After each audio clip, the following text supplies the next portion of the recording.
Hello, everyone, and welcome to the Easy Allies podcast. I'm Michael Huber, joined today by Gabby Montoot and Isla Hink. Damiani is still tragically mourning the passing of his cat, and Daniel Bloodworth was not feeling well today, so they will not be joining us. But also in the booth, we've got Don Casanova. How is everyone feeling today? Excellent. It's a little rainy, a little cold out. Yeah, but I'd rather that than it be too hot. Yeah. And No, I disagree. I'd rather it be too I love hot. the sun. No, I love the sun too, but it's easier to warm up than it is to cool down. But if It's it's just true. if it's colder, that implies like cloud cover, fog, rain, Shout out. shadows, darkness, depression. I like the sun. The sun is happiness. Well, daylight savings is on Sunday. Yes. So it's going to get darker later. We pay an hour's sleep, but it gets darker later. Worth it. I'm willing to pay. Wait, what do you mean you like sun? You get up at like 2 in the afternoon I and know. go to sleep at 5. I know. I don't get to enjoy it that often, but still, I like the sun. When I wake up at 2 in the afternoon, if the sun is shining, I'm stoked. Yeah. Yes. Oh, we got a show today. We're going to be talking about a lot of stuff. What's new, what's news? Greatest thing Blood has ever said in his entire All life. the news that's fit to pod. Yeah. This week, we get to return to straight up one of the greatest video games ever made. Tony Hawk 3 and 4 are coming back. We're going to be talking about that. We got a cut in real time.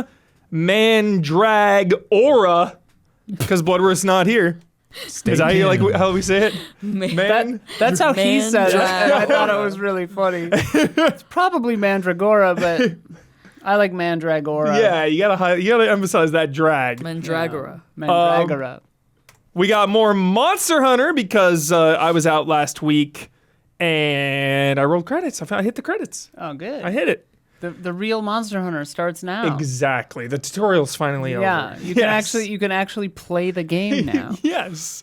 The Suikoden Remasters, one of Isla's absolute favorite games of all time. Listen, I played it for like 20 minutes. Still, but I've been hearing you talk about this game ever since I've known you. So I'm very excited to hear your thoughts. And it is that magical time of the month where the patrons get to share their top 10 Ooh, nice. weirdest weapons. Did you laugh because of the time of the month? Yeah, I did. Okay. You didn't have to call it out. I felt it. I sensed it. I realized what I said after I said it. All right. Should we dive in? Yeah.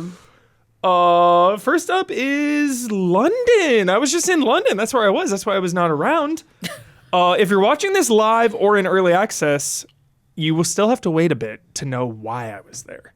But the answer will be revealed before the public version of this episode goes live. Oh, okay, Yes. great. So Sorry. there are some shots. The Hippodrome Your eyes are Casino. so wet looking. I had been drinking. An absolute legendary casino in the heart of London. And this was an exclusive. Me and Kochels of it in Twitch chat, resident Darkest Dungeon Master. He and I went to the Hippodrome Casino and we played just a ton of blackjack. It was out of control. It was the best. They didn't have craps, which was very unfortunate. Is it like against the law or something? No, Like, what's the deal? I asked a dealer, I was like, so you guys really don't have craps here? Like, why is that? And They call it lose or something. his response was, well, it just takes so much staff to operate a table because you have to have like 3 or 4 people. It's a You have to have 3 or 4 machine. dealers on a craps table as opposed to blackjack can be one person. And I said, So you don't he's wanna like, pay more people. yeah, he's like, so you can just make more on like a single table of something. And I was like, oh.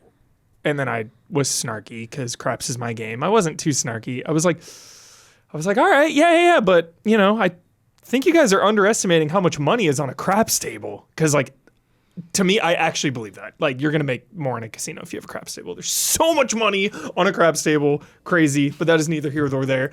I was only there for a couple days, so I got to go to, like, Big Ben, saw Parliament, Had an English breakfast, 10 out of 10. English people like hate their food. I love it. English breakfast, fish and chips, shepherd's pie. Didn't do too much sightseeing. Just saw the Winston Churchill War Museum. That was one of the coolest freaking things. Oh, I wanted to show this line. Look at this lineup, Isla.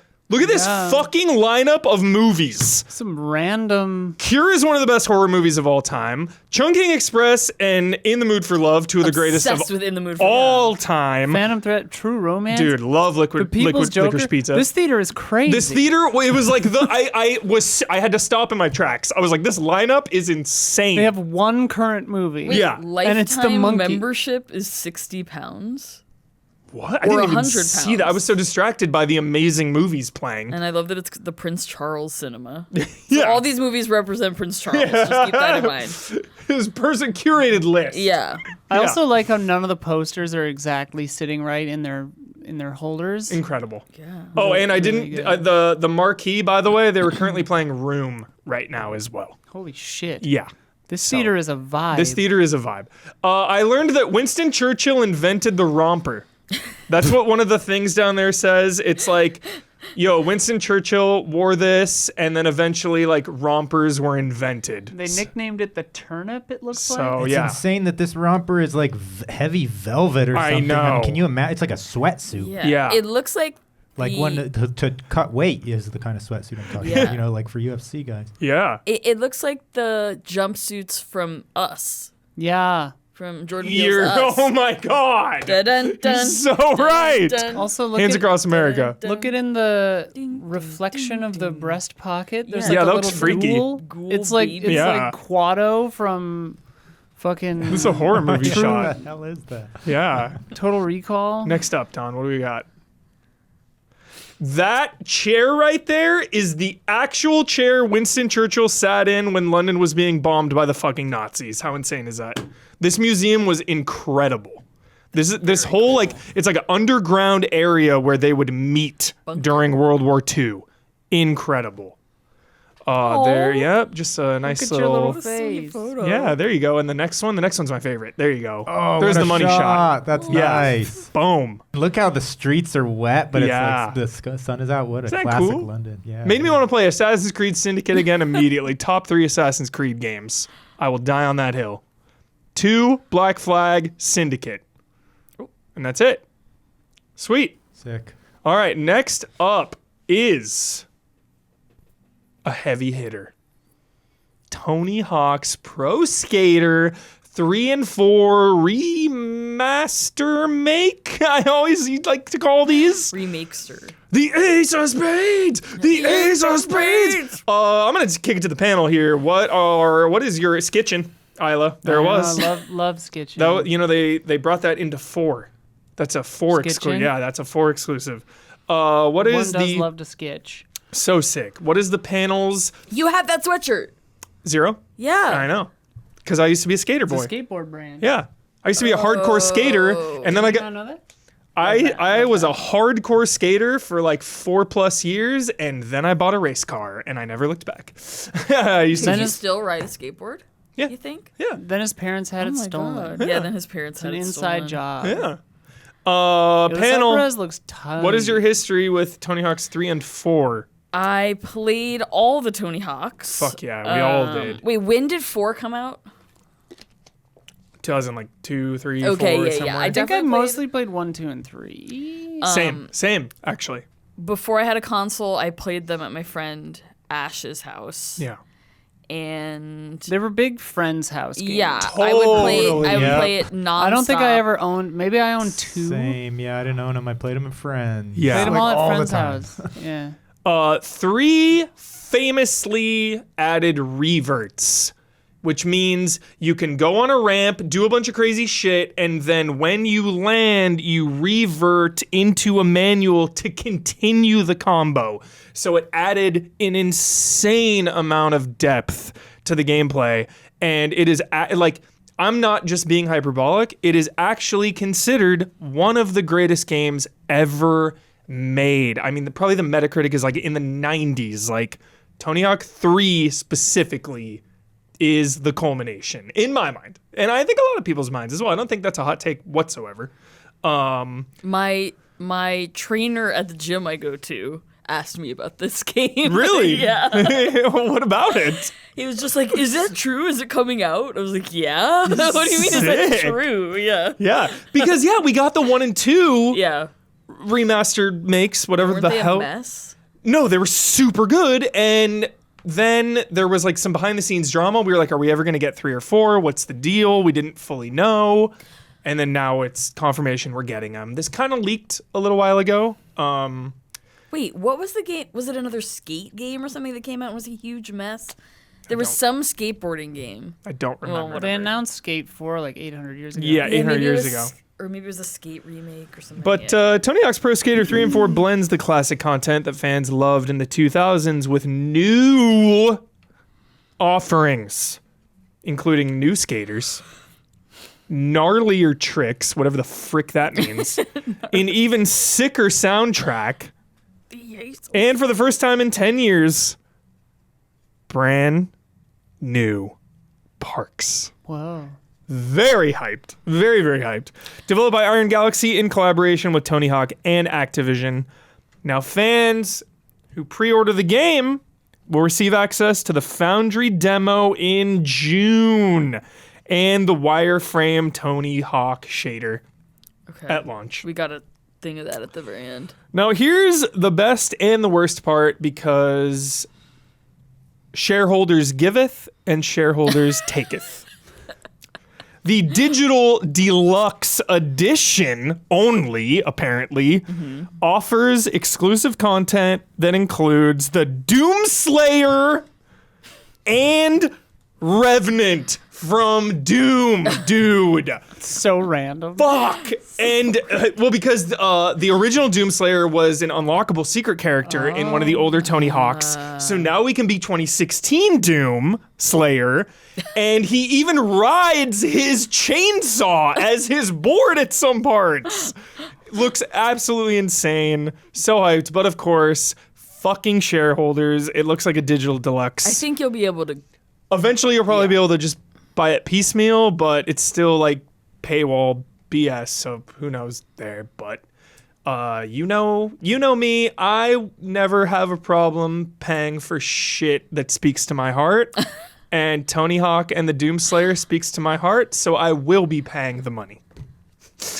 Any thoughts from the panel on Tony Hawk coming back? Can't wait to like mash. You know, like I remembered as a kid when I played this, like I didn't really know how to play, so I would just like skate around and mash buttons So and fun. do cool tricks, and it was Yeah, because 4 was the one that kind of removed the time limit and stages. It made it a little more like free flow open world. I was just gonna say, so 4 was the one that you could go. Okay, so 4 was 2002, I guess. Yeah. Wow, I thought it was a little later. crazy. So crazy. 2002. Yeah. 3 still is the traditional style of Tony Hawk that many are familiar with. But then 4 started the whole like underground style vibe of kind of just free roam area. You know, GTA was big at the time. Open worlds were taken off, so I imagine that's part of the reason they changed. Just a theory. I hope that the new and whatever they called it soundtrack Yeah. is not code for we couldn't get the licenses to most of the music. No. So Great call, Sure Isla. it Here you go. The iconic soundtrack returns with fan Okay. favorite songs from the original games, including Ace of Spades by Motorhead, Amoeba by Adolescence, Mass Appeal by Gangstar, 96 Quite Bitter Beings by CKY, Not the Same by Body Jar, and KRS-One's Outta Here, alongside new tracks that capture the spirit of modern skate. So maybe they got rid of a couple, but they did at least retain quite a handful there. when 1 and 2 started up and Rage Against the Machine started, I was like, all right. Yes. All right. here we Oh, go. Chad, help me out. Which one has No Cigar by Millencolin? I'm such a Millencolin fan. Love Millencolin, one of my all-time favorite bands. None of us can see chat. Yeah, Donald Donald, relay the tell us. message. Vincent Forsifted confirmed that 4's career will be 2-minute sessions rather than the freeform original career. So some controversy on this. I guess. Okay. Yeah, some controversy. Yeah, changing it up. That is bizarre, dude. So this is a remake as far as I'm concerned then, honestly. To me, this is a remake. I'm not going to call this a remaster anymore. I'm hoping you can like design the bottom of your board. Oh yeah, Like really, sure. like Always. really insular. You Yeah, know? Like WWE 2K levels of customization. Exactly. Yeah. Hell yeah. Oh my god, yeah. Dude, economy. Honestly, chat, you know I'm obsessed with economies. This is one of the first economies I was obsessed with. Like, earning the money and unlocking, like, the jackets and the boards and all that. Like, this is so fun, dude. I don't remember what the deal is with multiplayer in these. Yeah, I never really effed around with multiplayer, honestly. Me and my brother used to take turns, like, exclusively. Yeah, that's what I did as well. Like, go for high score. That's it. I wonder if there will be there's gotta be multiplayer. Gotta be. In the year of our Lord 2025. Yeah, you never know. 10 out of 10, though. I encourage every single human who has not messed around with Tony Hawk to partake, because I will reiterate one last time before we move on. Tony Hawk 3 is one of the greatest video games ever made. Full stop. Alrighty, moving on to the skipping of Mandragora. That would have been right there, but everybody send Daniel Bloodworth your energy. Get well, Bloodworth. Yeah. I will take the 1 second, though, to just, instead of Mandragora, I told everyone I would be doing this. This is the year, this whole year, when we film this podcast, I will be encouraging every human listening and watching to play Citizen Sleeper 2. Citizen Sleeper 2, do not skip. Play the game. I will be every week I'm going to be saying it, so don't get sick of it. All right, which brings us to one of the hypest and most successful immediately games of the year, Monster Hunter Wilds. We talked about it last week, but we've been putting a little more time into it, and I just rolled credits the other night. Gabby, this is your first Monster Hunter, and I can remember because Worlds was my first Monster Hunter, and I don't know if you remember, Isla, but like when we did weekly hunts, we would be like 6 months deep into weekly hunts, and I would be like, how do you do this? Yeah, oh yeah. How do you do that? 6 months into weekly hunts, I'm like, wait, what do you, how? What does that do? Monster Hunter has the most labyrinthian fucking like menuing and control schemes. And like once you understand what's going on, you're like mostly there. But like, yeah, still sometimes if you're gone for more than a couple of days, you'll be like, where is that? What is that? What does that do? Where's that setting? Like, what? Gabby, this is one of the How most does multiplayer work? right? Like, Yeah, really. This is one of the most prolific and beloved franchises in the industry, and this is your first time. What are your initial thoughts? I think first of all, God tier character creator. Hell yeah. Love it. I am having a good time with it, especially when I was playing, not even like with you guys, like alongside you guys. Especially because I could like ask questions. Totally. Once I didn't understand what was going on. Yeah, I still don't quite understand. Like, I'm still struggling with like kind of why I'm doing any of this. you see, the game is called Monster Hunter. Yeah, but like, You are hunting almost. like after the story's over, you're just like collecting monsters so you can get armor? After credits, the story just keeps going. Yeah. They literally just throw credits in the middle of the game. Oh, okay. Yeah. And then you unlock high rank hunts, and then that's when actually like earning things matters. Okay. And basically But then you're just you're trying to earning like just armor, right? You're trying to New like armor, better weapons. Okay. you're trying to make the upgrading everything. ecosystem safe and nice and good for every The creature. story is always variations on a theme of this thing has gone crazy and it's Yeah, upsetting yeah. the natural balance, Yeah. so we have to kill it. Like that's and Yeah. you know, like as a society they use all the parts and whatever, but Yeah. But it's really satisfying to play. The monster designs are really cool. Yeah, they are. Holy moly. Yeah. So I'm excited to play more. Yeah, Get some my more time again, Worlds was my first intro into Monster Hunter and Iceborne, of course, and we just played it so much. So I don't have like the entire franchise perspective. I played a little tiny bit of Rise, but my takes on this one are that it's just way more streamlined. Everything is just a lot easier and a lot more convenient. And while I appreciate that sometimes, I also think it somewhat diminishes the thrill of the hunt.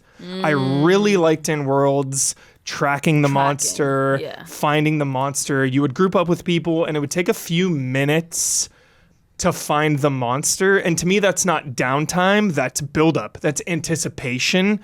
Then you would like split up, somebody would find it, like, yo, it's over here, and everyone would like group up. And it's immersion. It is, it's immersion. You're like inhabiting the hunter vibe. Like, I don't feel like a hunter, I feel just like a killer. I feel like a killer, a monster. It should be called Monster Killer. This is still in there in high rank. You can investigate and go on field. That's basically how you find some monsters. Like, I fought monsters that like I didn't know what they were. Sometimes they show up as question marks.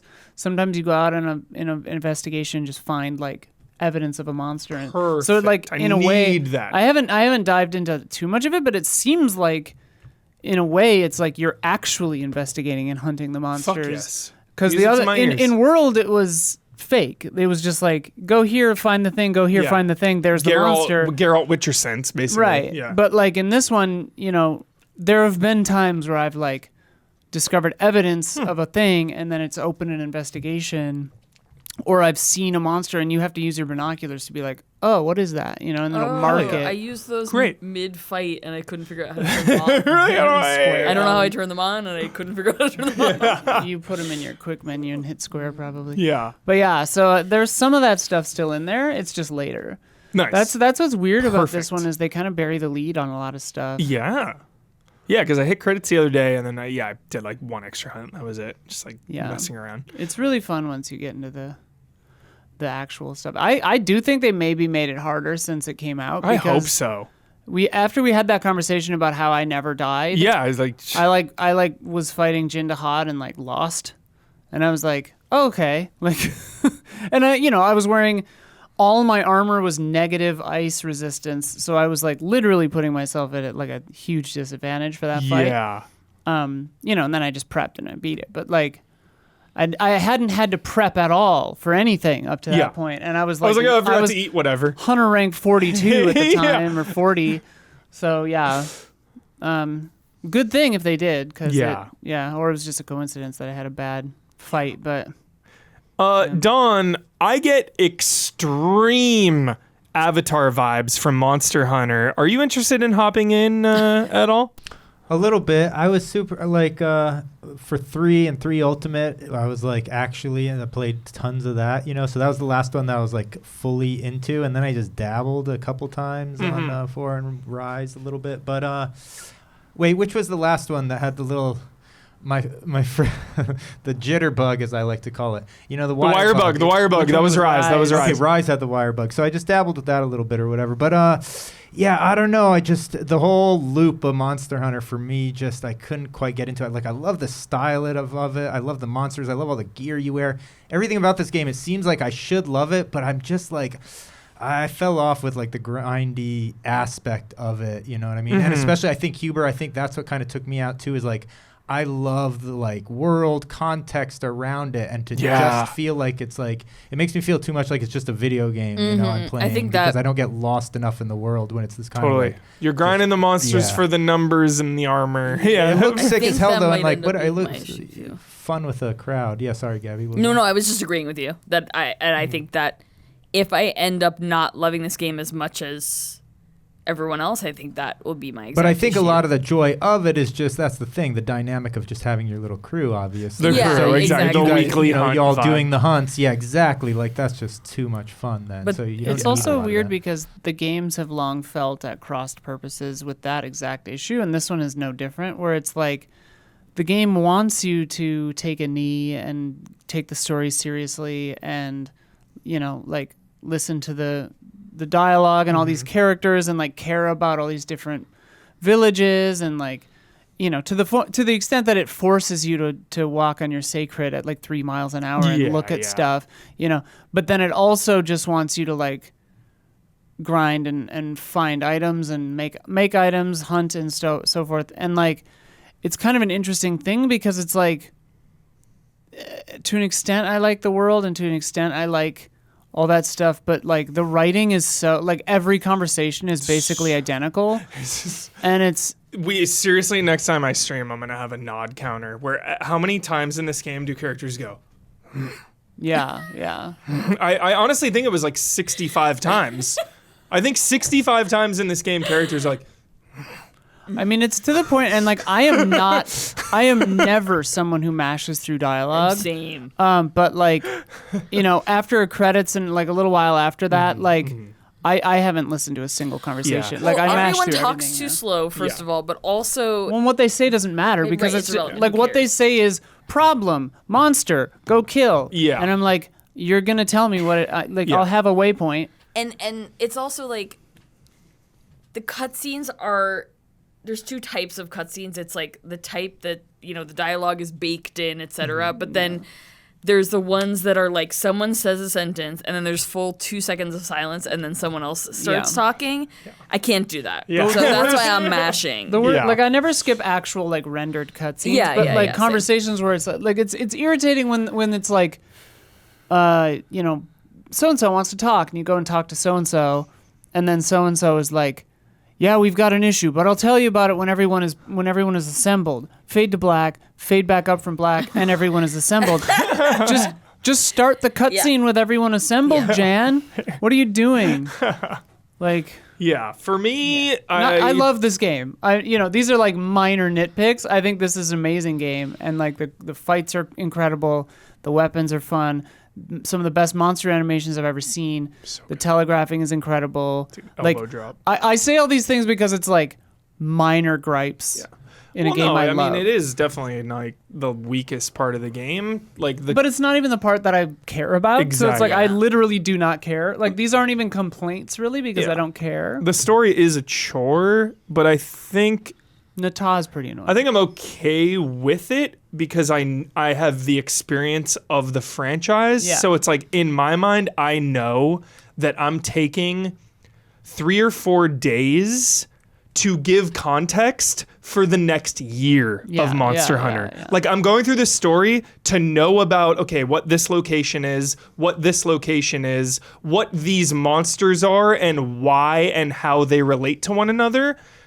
Because for the next year, I'm going to be hunting them. Yeah. And there's not going to be a lot of like dull story and slow paced story. It's just going to be like hunt. And then I'll have that context moving forward. So And yeah, it does a good job of introducing you to the areas and like, okay, this area has ice stuff and these plants and this area has fire and whatever.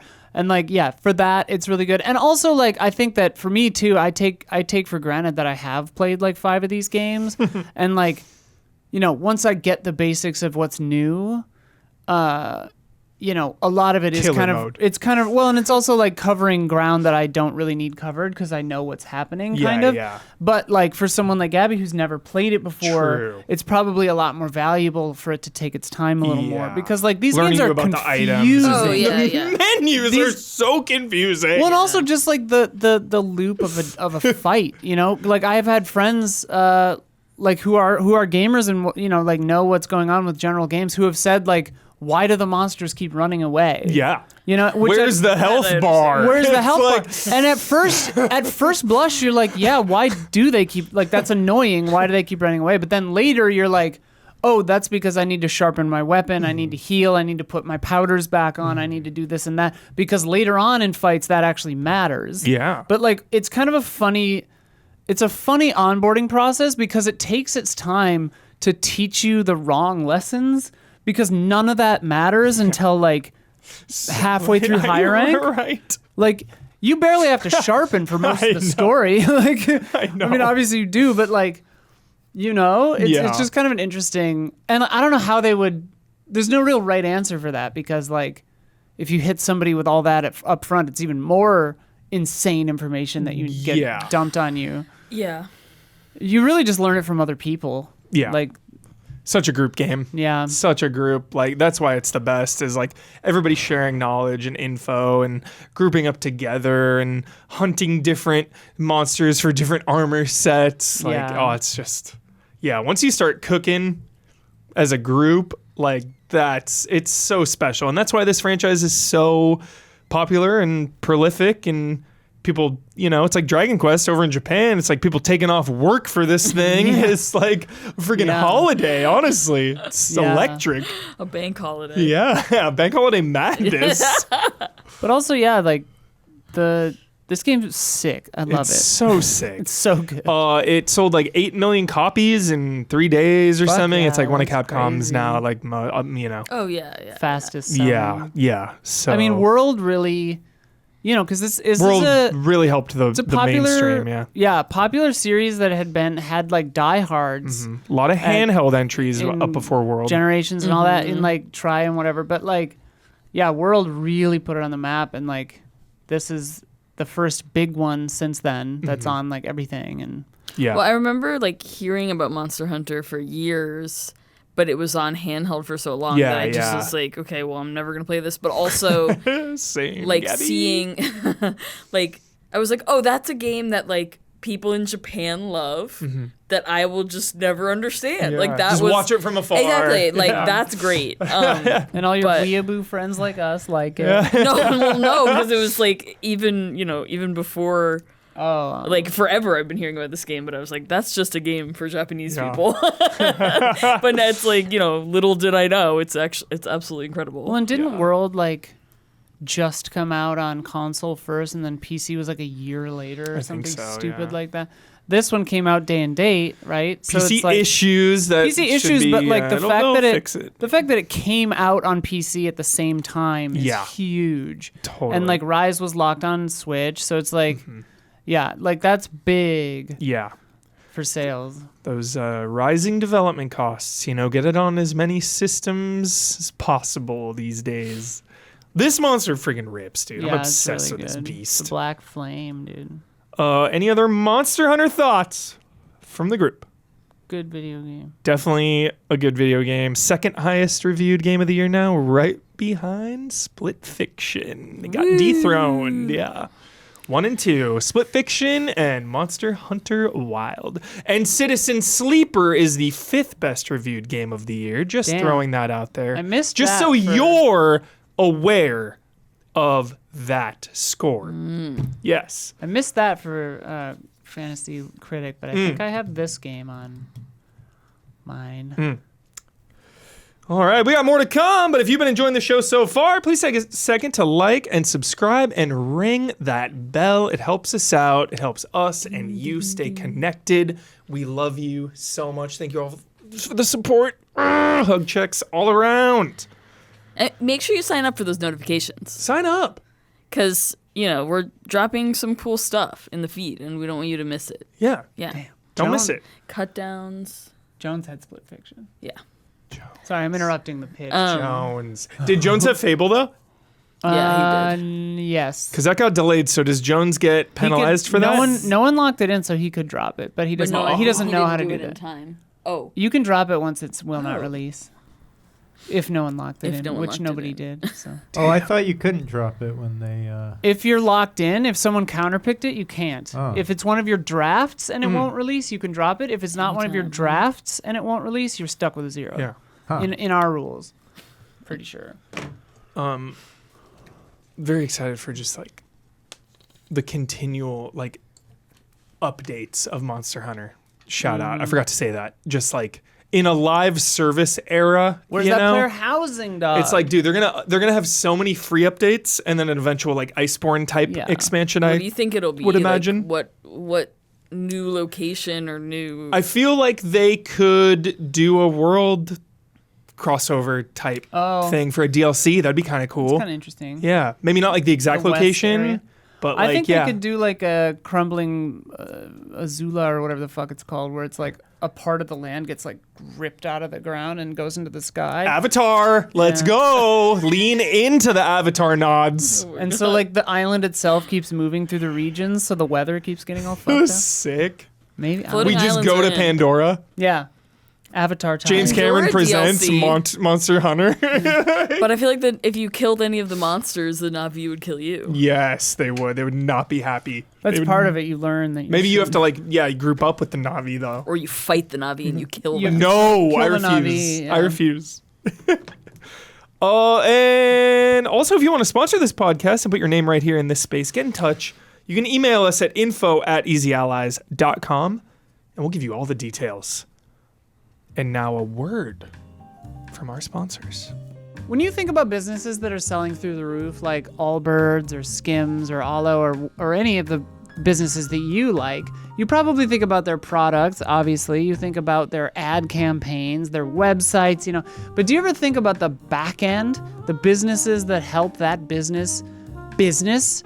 For millions of businesses, that business is Shopify. Nobody does selling better than Shopify, home of the #1 checkout on the planet. And the not-so-secret secret with Shop Pay that boosts conversions up to 50%, meaning way less carts go abandoned and way more sales go. So, if you're into growing your business, your commerce platform better be ready to sell wherever your customers are scrolling or strolling, on the web, in your store, in their feed, and everywhere in between. Businesses that sell more sell on Shopify. Upgrade your business and get the same checkout that Allbirds uses. Sign up for your $1 per month trial period at shopify.com/allies. That's all lowercase. Go to shopify.com/allies to upgrade your selling today. Go to shopify.com/allies. Yes, and if you're a patron of Easy Allies, thank you. We love you. We see you. We hear you. And we are grateful for you. So much love. All right, Isla, the moment has come. Oh, don't build it up.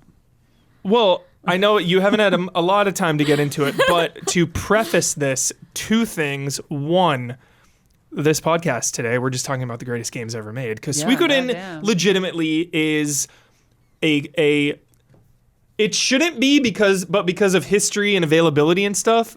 It's like a cult classic best game ever made. Yeah. You know what I mean? It is absolutely one of the best. But now we have the remasters. Yeah. And you have been hyping this game up since I've known you, for real, Isla. You always have talked Big fan, about this game. So what are the initial early thoughts? And most importantly, for a lot of humans out there, probably like 80% plus of people that are watching and listening have never touched this series. Yeah. Is this a good place to jump in? Tell us all about it.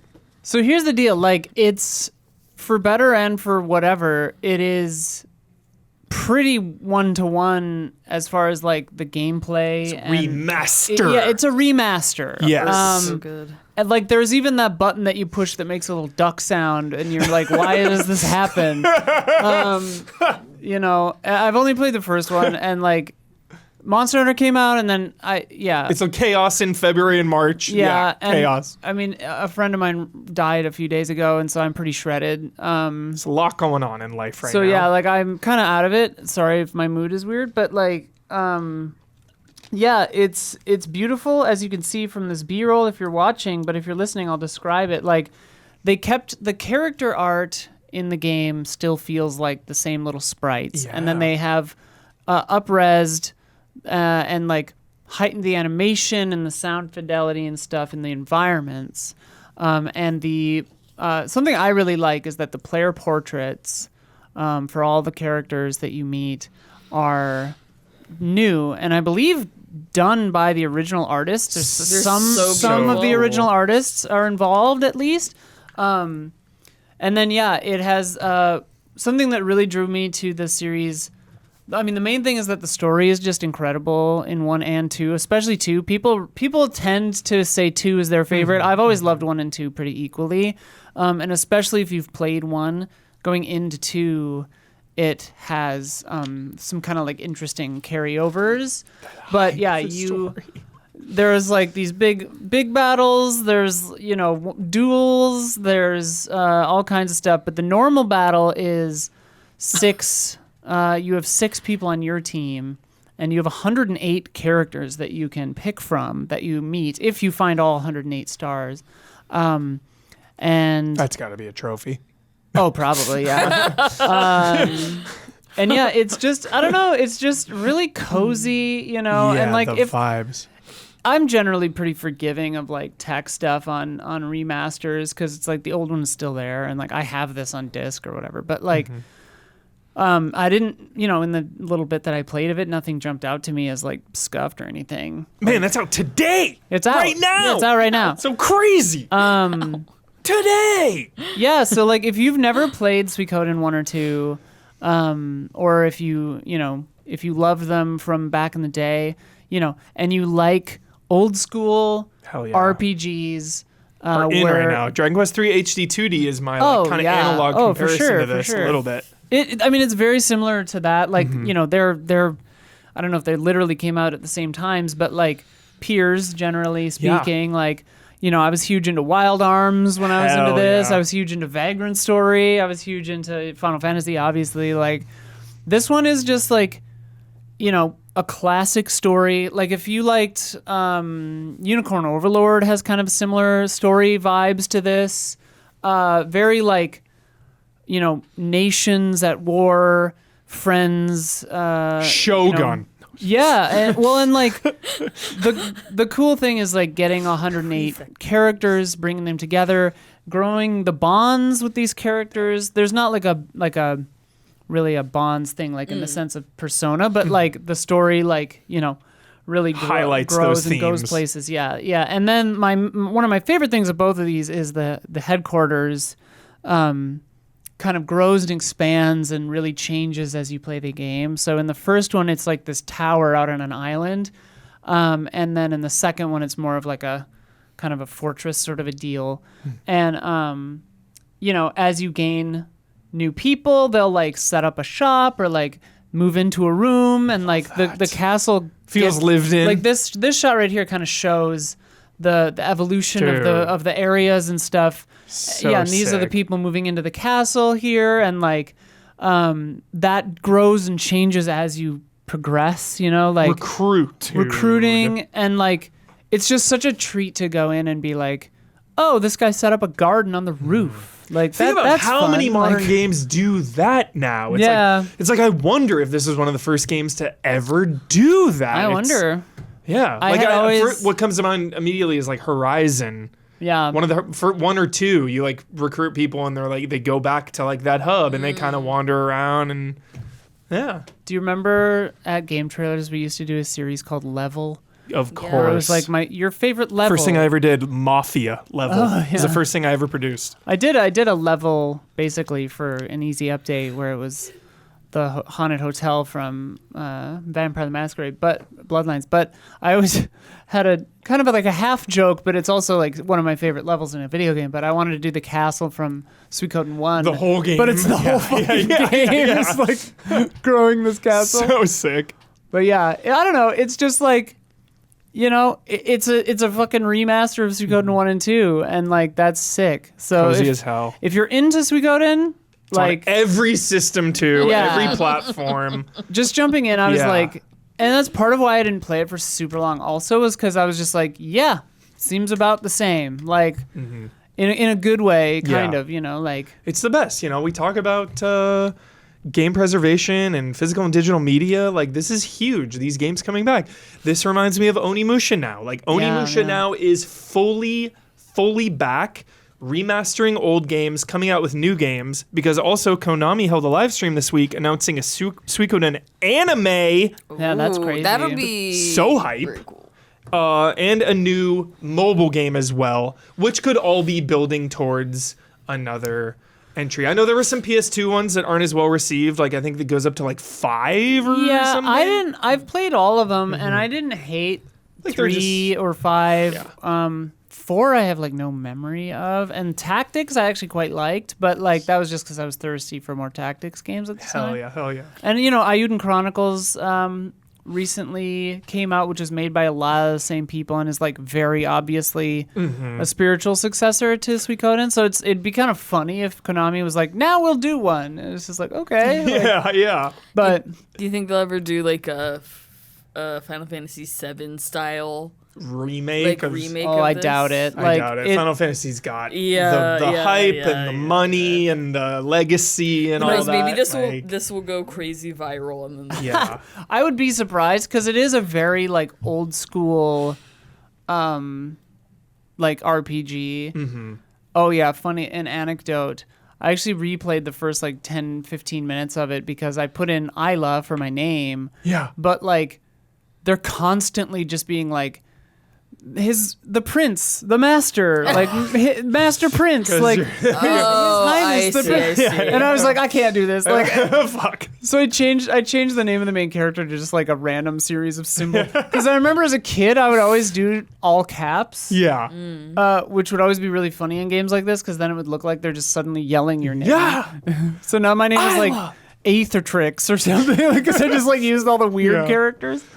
But yeah, dude, these games are nuts, and I really like them. And if you're into old school shit, and just want cozy vibes, also Suikoden 2, I think, is the first game that ever made me cry. Fuck yeah. Because Legendary like there's game. some story stuff that happens like not even that far in where I was just like, oh my god, this is heavy, dude. There are so many games, dude, and now this is like 2 other JRPGs.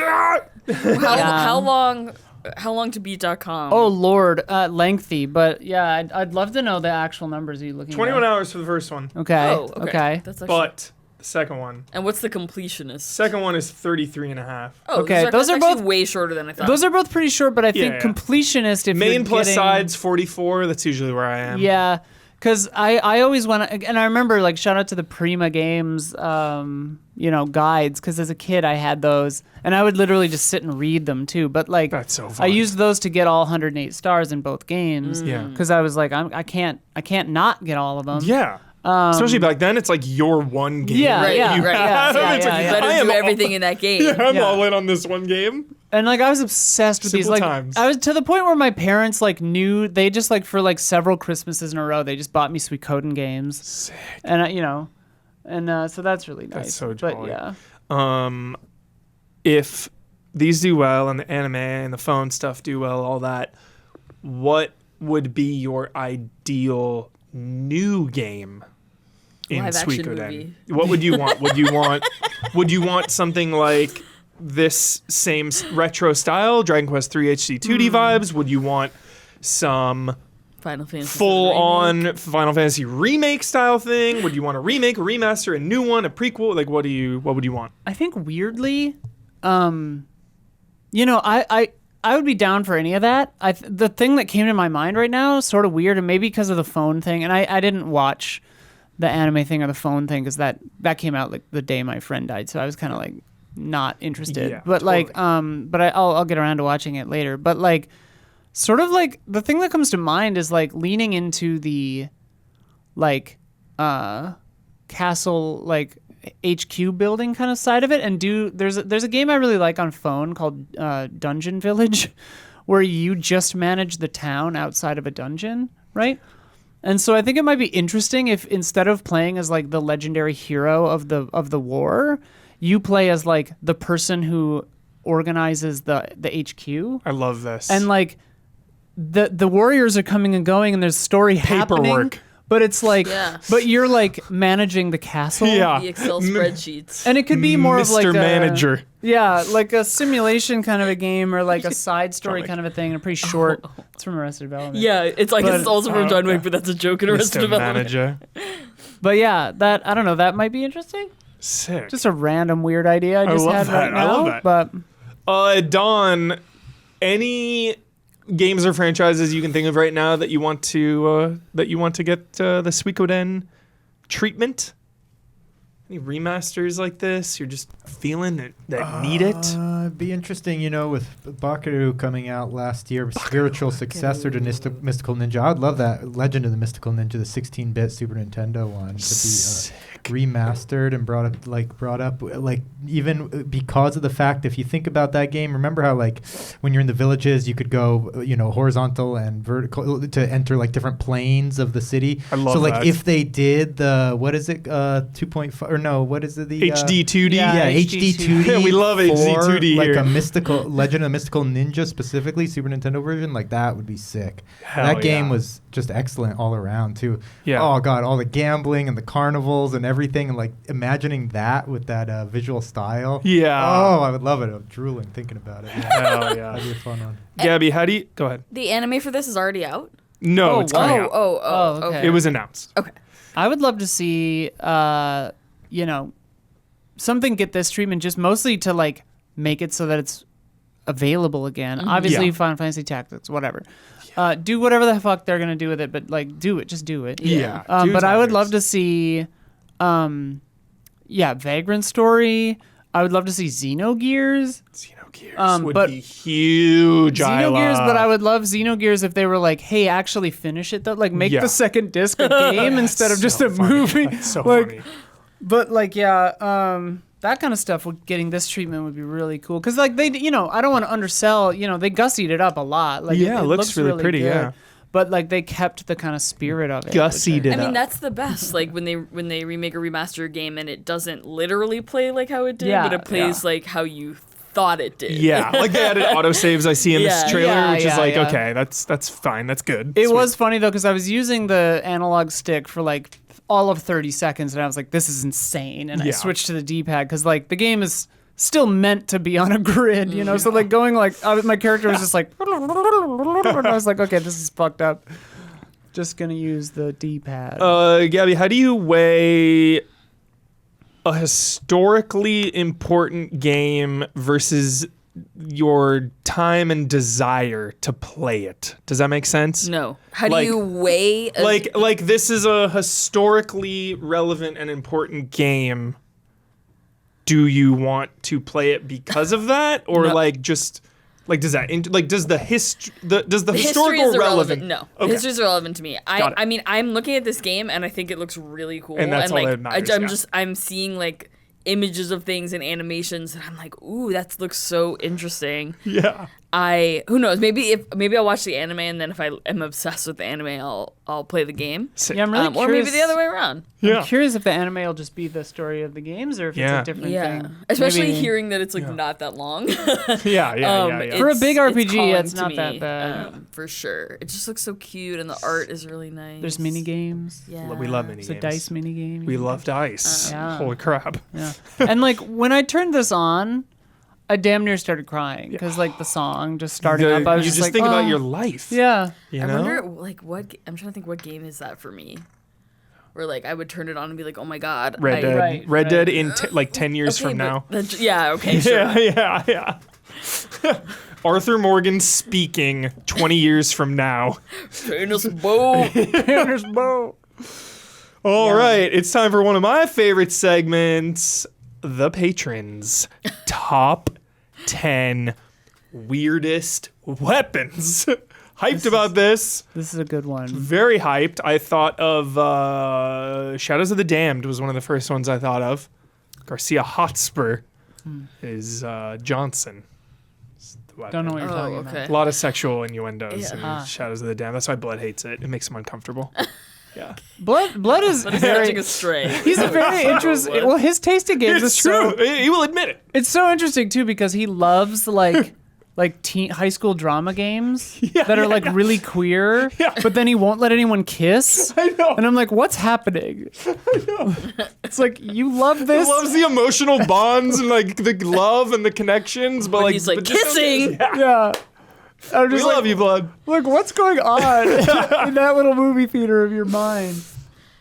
All right, do we have any guesses? This is so subjective. That's the thing. It is, but there are some weird weapons. Your body from the missing. Like, great. I think of Bayonetta, the train. Sure, You're riding that's a little good one. train around. I mean, anything good one. Bayonetta. Like, Yeah, anything Bayonetta, Anything. seriously, except her friggin' like feet guns are just badass. They're not weird at all. They're just sick. well, no, that's what I'm saying. It's so subjective. Like, those pretty are weird. weird. Like, the Buster Sword is weird. Her hair Like- is weird. Buster Sword. A nail gun is a weird weapon. Yeah, you know, but like, to an and extent. like, Barrett's arm gun is weird. Like, Yeah. where do those bullets come from? Seriously. Do they define weird? Because sometimes they have Where do rules. those bullets come from? Where do the bullets come from? He has a. There's like a. He would run out. Oh, I guess he does reload. Yeah. But It overheats. I It think. overheats. where Maybe do it's those firing bullets- blood Yeah. bullets. Maybe there's like some magic. It's probably coming from the life force or whatever the Yeah, fuck. It's yeah, the yeah, life yeah. stream or whatever. Some kind of magic tech. It's harvesting Magitech. Mako energy from the Yeah. Forming it latent into Mako bullets? energy and forming it into bullets. Yeah. Don, I know you've got some guesses here, dude. You love weird weapons. When I thought of weird weapons, the first thing that always comes to mind is Soul Calibur, because after you there's always the joke weapons at the very end of your. I always remember. I don't remember if it was Yoshimitsu that had it. It was like an umbrella that just made this like it was like a wooden umbrella. It's a penguin. It was like a fold-up wooden umbrella, and I think it did like 0 damage, but it just made this like awful like bashing wicker sound every time you hit. You had to hit someone like 500 times. So sick. I immediately think of the Soul Calibur 2. I guess that would have been part 2. You know? Mm-hmm. I think of the Dead Space foam finger as well. That's a weird one. Oh yeah, Okay. the dildo from Saints Row dildo, classic. Yeah. Oh, it looks like Screaming Argonaut is coming in to clarify. You can weird wasn't given a definition. There were some debates, so especially about selective. number 2. Ooh. okay. We only have Okay. number 2. All right. I'm trying to think of other ones. Everything is flown out of my head. Yeah, That's the thing. yeah, Because that though always it's so subjective, I'm happens. like, but what does that mean? Let me fire off because I like to go all in on this, so I like to start at the very bottom. Okay. Number 52, Dynasty with 1 vote. Yeah, I love Yeah. the bottom couple because it's like One one vote. guy was just like, hey, this thing. This is the only one with 1 vote from Dynasty Warriors 8 Empires. I love that game. Wait, I was just thinking like, Are you there must be serious? a yes. She's a big Dynasty So Warriors 8 random. Empires head. Yes. Yeah.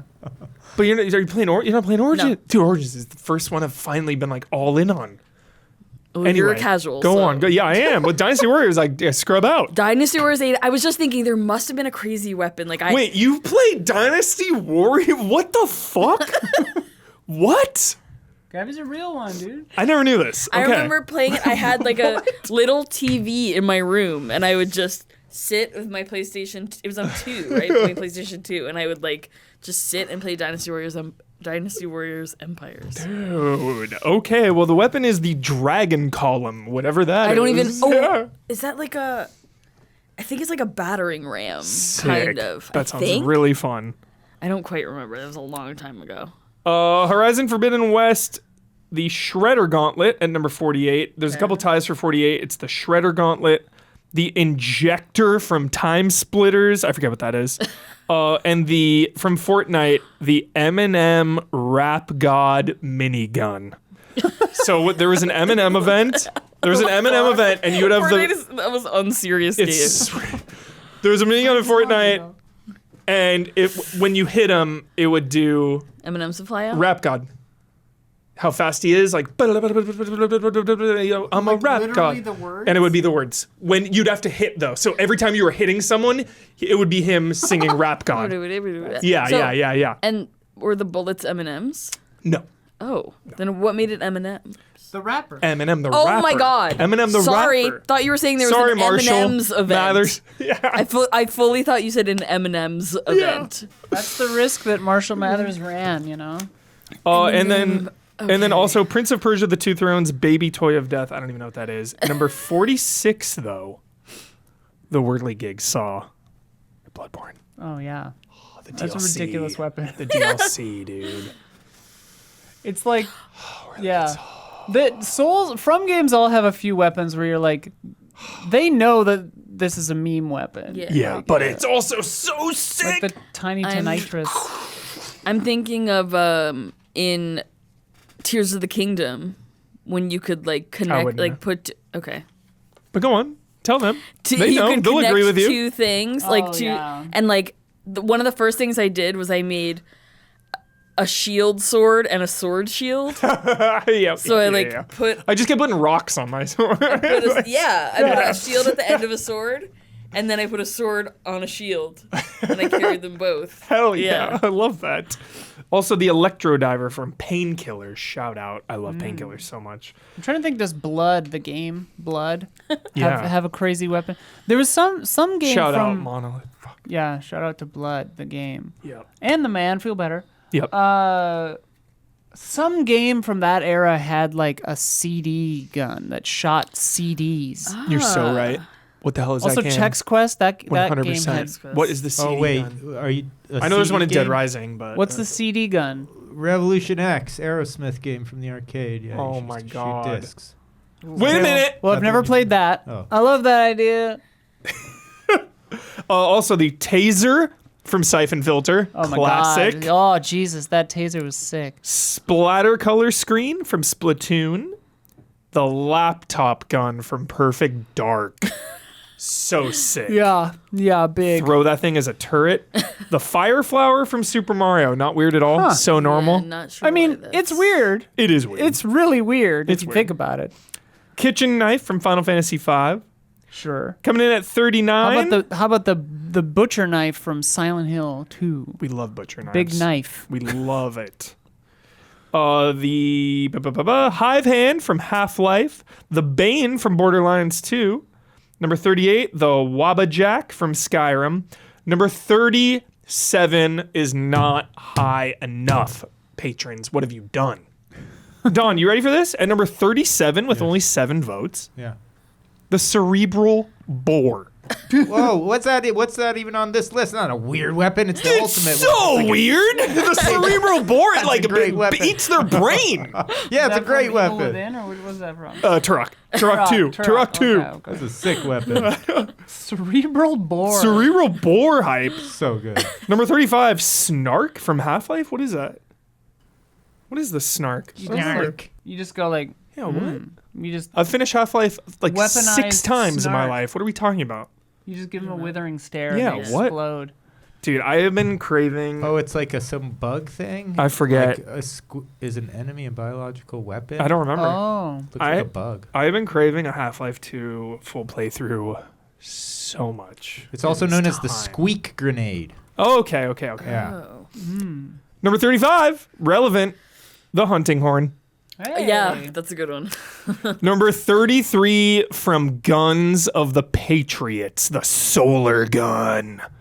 Also, Final Fantasy VII Crisis Core, the parasol. Ah. Get the yeah, you're like Zach is lounging on the beach at this point, and like you get attacked, and you like pick up a beach umbrella. yeah. Luigi's Mansion, the Poltergeist. Oh yeah. Okay, yeah, that's a good one. Borderlands 2, Miss Moxie's Good Touch. Devil May Cry 5, Dr. Faust. Final Fantasy X, Blitzball. Ah. Fallout 3, the Rock It launcher. Yeah. Devil May Cry 5, Monkey Business. Number 22 tied, Wallace and Gromit in Project Zoo, the porridge gun. Unreal. Wait, in Project Zoo? Yeah, Wallace and Gromit in Project Zoo. Huh, I missed that. I was watching the Oscars with my mom, and when the Wallace and Gromit part came on just as a nomination, my mom goes, Wallace and Gromit? You used to love Wallace and Gromit. Yeah. I was like, yeah. We were like, the wrong Gromit. trousers. I loved Jeez, Wallace and Gromit. Gromit as well. Straight up. We were both like, they're still doing those? That's yeah. fun. Make your Ooh. best Wallace face. Right? Yeah, they always going. Jeez, Gromit. Yeah. The wrong trousers. Well, the Arm- dubstep gun. From Armed and Dangerous, the Land Shark gun. A handful of these I am unfamiliar with. Team Fortress 2, the Holy Mackerel. Saints Row 4, the Dubstep gun. Oh, that's what I was just Yeah. saying. There you go. Fatal Frame. What number are we on? Camera Obscura, that was number 22. Okay. Oh, We yeah, are at camera obscura. 18. There's a tie for 18 here. Diablo 2, Wirt's Leg. I was going to say, there are a lot of video games where Yep. you use a guy's leg. Yeah. Yep. Dead Rising 1, Servbot Mask. Great. Just like put it on. It's not really a weapon, but I'll allow it. Pokemon Sword and Shield, Leak. Okay. Final Fantasy X, Dolls. Number 15, Katamari Damacy. Katamari. Yeah. Ratchet and Clank, the Groovatron glove. Okay. A Yeah. lot of weird weapons. Surprised you went with the, unless it's higher up. I'm not looking for spoilers. Unless, yeah, I'm surprised because I really like the one that turns them into like chickens. Yeah. The chicken gun or whatever. Oh, yeah. Yeah. Polymorph. Yeah. Gravity Gun, Half-Life 2. Oh, yeah. Number 15. Is Portal Gun going to make the We'll cut? It's not really see. a weapon. Number 13, Yakuza Kiwami, a motorcycle. Yeah. Just bash them. Smack a guy with a motorcycle. And then Resident Evil 4 Remake, number 13, the gold chicken egg. It's the one shot. yeah. Save it for the boss. Save it for Salazar. Yeah. Great tip. Yeah. All right. Number 9, we have a tie. Okay, we're in the top 10 here. Number 10, Legend of Zelda, the Cuckoos, Yeah. the chickens. Yeah. Also number 9, Death Stranding, the EX grenade. Well, wait, in Death Stranding 2, it's a trailer for Death Stranding 2, right? Where he has like a crazy guitar. Weapon. Yeah, and it's like shooting lightning. Yeah. Freaking Higgs. God. I don't remember what the EX grenade does. Same combat I avoided combat with all my life. I never combated at all. I avoided combat like it was the death of the fun of the game. Yeah. I'm just kidding, Kojima. Combat's fun. Combat's fun, but the point of the game is not to do it. Exactly. I like tying up the enemies. That was always satisfying. The bolus. Yeah. Dude, 2, the combat is gonna be so good. I wonder It's gonna if be it'll like be Metal Gear. allowed. It's gonna be. There's gonna be combat. I just like 'Cause the putting DLC ladders for and one zip lines everywhere. Totally. Yeah. The DLC for 1 was like combat focused. Yeah, so yeah, I think yeah. it's a little tease. Also number 9, Monster Hunter World Frozen Spear Tuna. Huh. Excellent. Never got it. Also number 9, Team Fortress 2, the Jarate. Great. I don't remember. I only used the basic weapons in Team Fortress. Yeah. I played before Team Fortress and Counter-Strike became GTA Online with all Yeah. these like auction. Same. I'm using the basic weapons. Thanks.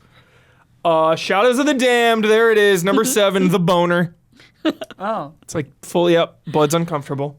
Is it just you just have an erection? It's like, yeah, the weapon is like, it talks to you and it's just like sexual and it like shoots shit and I think it can melee. I haven't played Shadows of the Damned in a minute, but it was like your companion. It's like Garcia and I see. the boner thing, whatever the I fuck it see. is.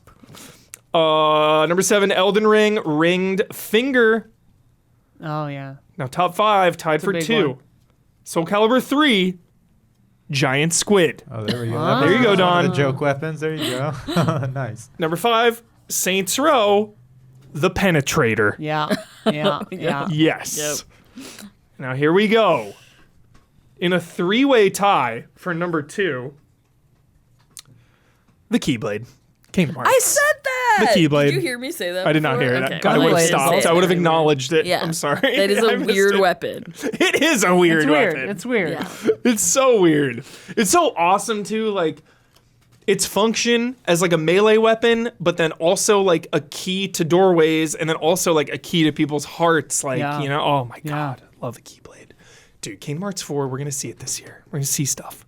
We should hope so. Yeah, we should have. So, Yeah. also number 2, Super Smash Brothers, Mr. Saturn. Okay. And then Red Faction Armageddon. I think I only played Gorilla. I never played Armageddon, but it's number 2 here, Mr. Toots. What, just like a farting weapon? I don't know. Maybe it farts and like blows shit up. I don't know. I never played Armageddon. Yeah, me neither. And they did it. Chat, you did it. Number 1. From Ratchet and Clank up your arsenal, the Sheepinator. Hell yeah. Oh, you said chickens, but it's sheep. Sheep, yes. Right. Sheep. Awesome. Turns them into sheep. That's rad. Classic. You did it, chat. You did it. Very inspired list. Very fun. A lot of weapons that I forget. Yeah. Honestly, yeah. there is a lot of like, I'm what the hell actually- was that? Pretty surprised at Yeah. how many of those I was like, what? Well done, chat. This is a very inspired, very curated, very deep dive list. I approve all the freaking way. No foam finger from Dead Space. That was off. Oh, It's yeah. interesting. Oh. But Hear that, chat? Dead Space or Dead Space. But the One or foam two. finger's also in the mall game. Dead Rising. Dead Rising. So many good weapons in Dead Rising. Yeah, It's Dead crazy. Rising is like the whole game is weird. Yeah. weapons. Weird weapons for sure. So good. Thank you so much, chat. Alrighty. The boner. There's your stinger, I guess. Oh, yeah. That's what Hubert just read. The boner. All right, next month's theme. Ah. Huh? Cool. Okay. The next month's theme is Top 10 sex mini games. No. God of War. There's probably not even 10. I wonder. There's probably not even 10. All of Honey Pop and then God of War. God of War and like the unreleased code of San Andreas. Yeah. Oh, hot coffee. Next month's theme is residential area themes. Songs played in villages / towns / cities. Oh. Say that one more time because I did not understand. Residential area themes. Songs played in villages / towns / cities. So not save rooms. No. That's sick. We're Villages. thinking Whirling in Rags, 8 a.m., Yes. Disco Elysium, number Yes. 1, let's go. Yes. Yeah, it's Whirling in Rags. Whirling in We're Rags thinking- hype. We're thinking like the home. Suikoden's got some good ones There you go. in HQ. Sick. Better put those in there, chat. Nominations open Wednesday, March 12th, so consider becoming a $5 patron to get into the Discord and vote on your favorites. So fun. That's So that's fun. a fun one. That's a tricky one to That is tricky. think them up on the Yeah. spot. Chat, I am patrons. I'm seriously so impressed with this We love it. weapons list. This is crazy. They Like you're always come up stumping me with- on weapons. What are you doing? They always come up with such like cool categories. Yeah. Unique categories. Like weapons. If I don't know weapons, what am I even doing waking up in the morning? Oh. Like holy shit, chat. Are you gonna go and look all those up? A couple of them, yeah, for sure. Like it's so funny because Painkiller, I just think of they put the electro diver, but I always think of the stake gun, and the blade was so cool because it was this spinning blade that you can like chop people up melee, but then you could shoot it Yeah. and bring It's it like back. Dead Space. So too. sick. Dead Space has that. Yeah, the saw. Yeah, in Dead Space. yeah. Hell Didn't yeah. Hotline Miami have some weird weapons too? You mean John Wick Chapter 4? Yeah. Yeah, Hotline Miami does have some weird stuff that you can like throw and yeah. Hell yeah. Has any game ever done like a sword that makes you like go insane the more you use it, but it does like a lot of Definitely. good damage? Definitely. So it's like the more, and you can I choose to think use of it or not. The Uchigatana in Dark I mean, Souls, yeah, doesn't it there's like take your health or whatever? Yeah, like or not the Uchigatana, but the Chikage, Yeah. the Chaos Blade, like takes your health Hell as yeah. you use it. Yeah. All right. Also, this week, Gabby, it's time to talk about this. We do. Yep. In an interview with Variety Oh Oh boy. regarding season 2 of The Last of Us no, show, we were no. Hollywood Druckmann, I like to call him now, was asked about the possibility of The Last of Us Part 3, and he said, quote, I guess the only thing I would say is don't bet on there being more Last of Us. This could be it. Yeah, okay. So, first of all, I would like to say that I have always said since since the end of Last of Us 1, I have said I don't think there's after gonna be 1 more for Last sure. of Us. After 1 easily could have been a one-off, but Yeah. then when you decided to make 2, I just think like leaving on 1, I would have been so okay with 100%, never make another one. At the end of 2, I was like, okay, there's more. No, after That's Last of Us that's 2, how I I felt. had the thought. I thought That's how I like, felt. oh, I think this is where we're ending. I mean, of course, so I would much unfinished business. love it. That's okay though. Yeah. I It would made me love if hate there was a Ellie. Last of Us 3, but I didn't assume there was gonna be a Last of Us 3. So that's just I'm gonna Yeah. Your context Putting that is aside. you personally have prepared Yes. for this quote. Yeah. You have mentally prepared for years to Right. not have any more Last of Us. So Exactly. you're like, okay. In fact, confirmation. when people were like, "Oh, what's 3 Yeah. gonna be? What's 3 gonna be?" Like immediately Yeah. after everyone finished 2, I looked you dead in the eyes. I was like, you're insane. Of course there's going to be a 3. yeah, but Yeah. I was like, why is anyone thinking this? Like, Yeah. no one confirmed this at any point. Whatever. Yeah. It's just like 1 is like you finish 1 and it's like a full thing, hard cut, the game is over, it's done. But Whereas again, there's 2, so much unfinished business. but it's not because like that story was done, whereas 2 is like, hey, we're together and we're gonna go find this thing. okay, are we gonna go find it? Am I gonna think? Care. Like I mean, I do care. Like but it's just so different. It's so different. Am I crazy to think that? What are they trying to find at the end? The fireflies. Oh, I who do cares? care, like what whether they find them or not. But I think it's okay to not know.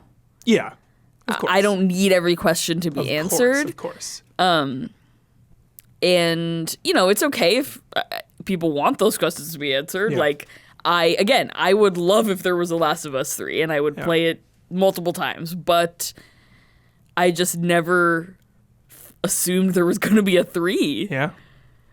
Because I'm stunned. I'm shocked. They didn't say I'm ever blindsided. that there was going to be a 3, I know. did they? Never. Yeah. Never. I'm blindsided personally. If they do another one, I think it would be interesting if it was like barely related to 1 and 2, because like 1 and 2 are like direct sequels. Part 1, Part 2. Yeah, and totally. like Well, Last then of I Us just 3 think it could wouldn't be 3. Well, yeah, it would be right. It would be another. I mean, Yeah. and like Which is maybe fine. halfway through the game you realize you're Ellie's kid or something. Yeah, great. Like grown up, but and like that's like tangential relationship to the other stories, but like exploring a different theme. I think that would be more interesting to me. Yeah.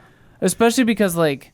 Yeah, by the end of 2, I was like not interested in those characters really. Oh, I was like, dude, give me Abby, Lev all day, every day. Oh, I twice liked on Sundays. Give me it forever. Give me a spin-off game with just them. Give me it all. Give me it all. Feed me Abby, Lev forever.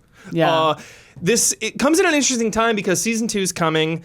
Probably he's exhausted from that. Season 3 is like confirmed basically. There's going to be a season 3, and then obviously the cancellation of the live service game. So I wonder how much of this is just Druckmann being exhausted so much by The Last of Us Part 2, The Last of Us Part 1 and 2 remaster, the Factions game that they were working on for years, seasons 1 through 3 of the show. Like the last decade plus of this guy's life has been like only The Last of Us. Yeah. So I wonder how much of this is like, I need a minute, or if it actually is like, no, it is fully done, and I never even did, like you think, like I never even conceived of a 3. So I wonder where that lies. I mean, I think if I was Neil Druckmann's PR person, I would be screaming because I think he is approaching overexposure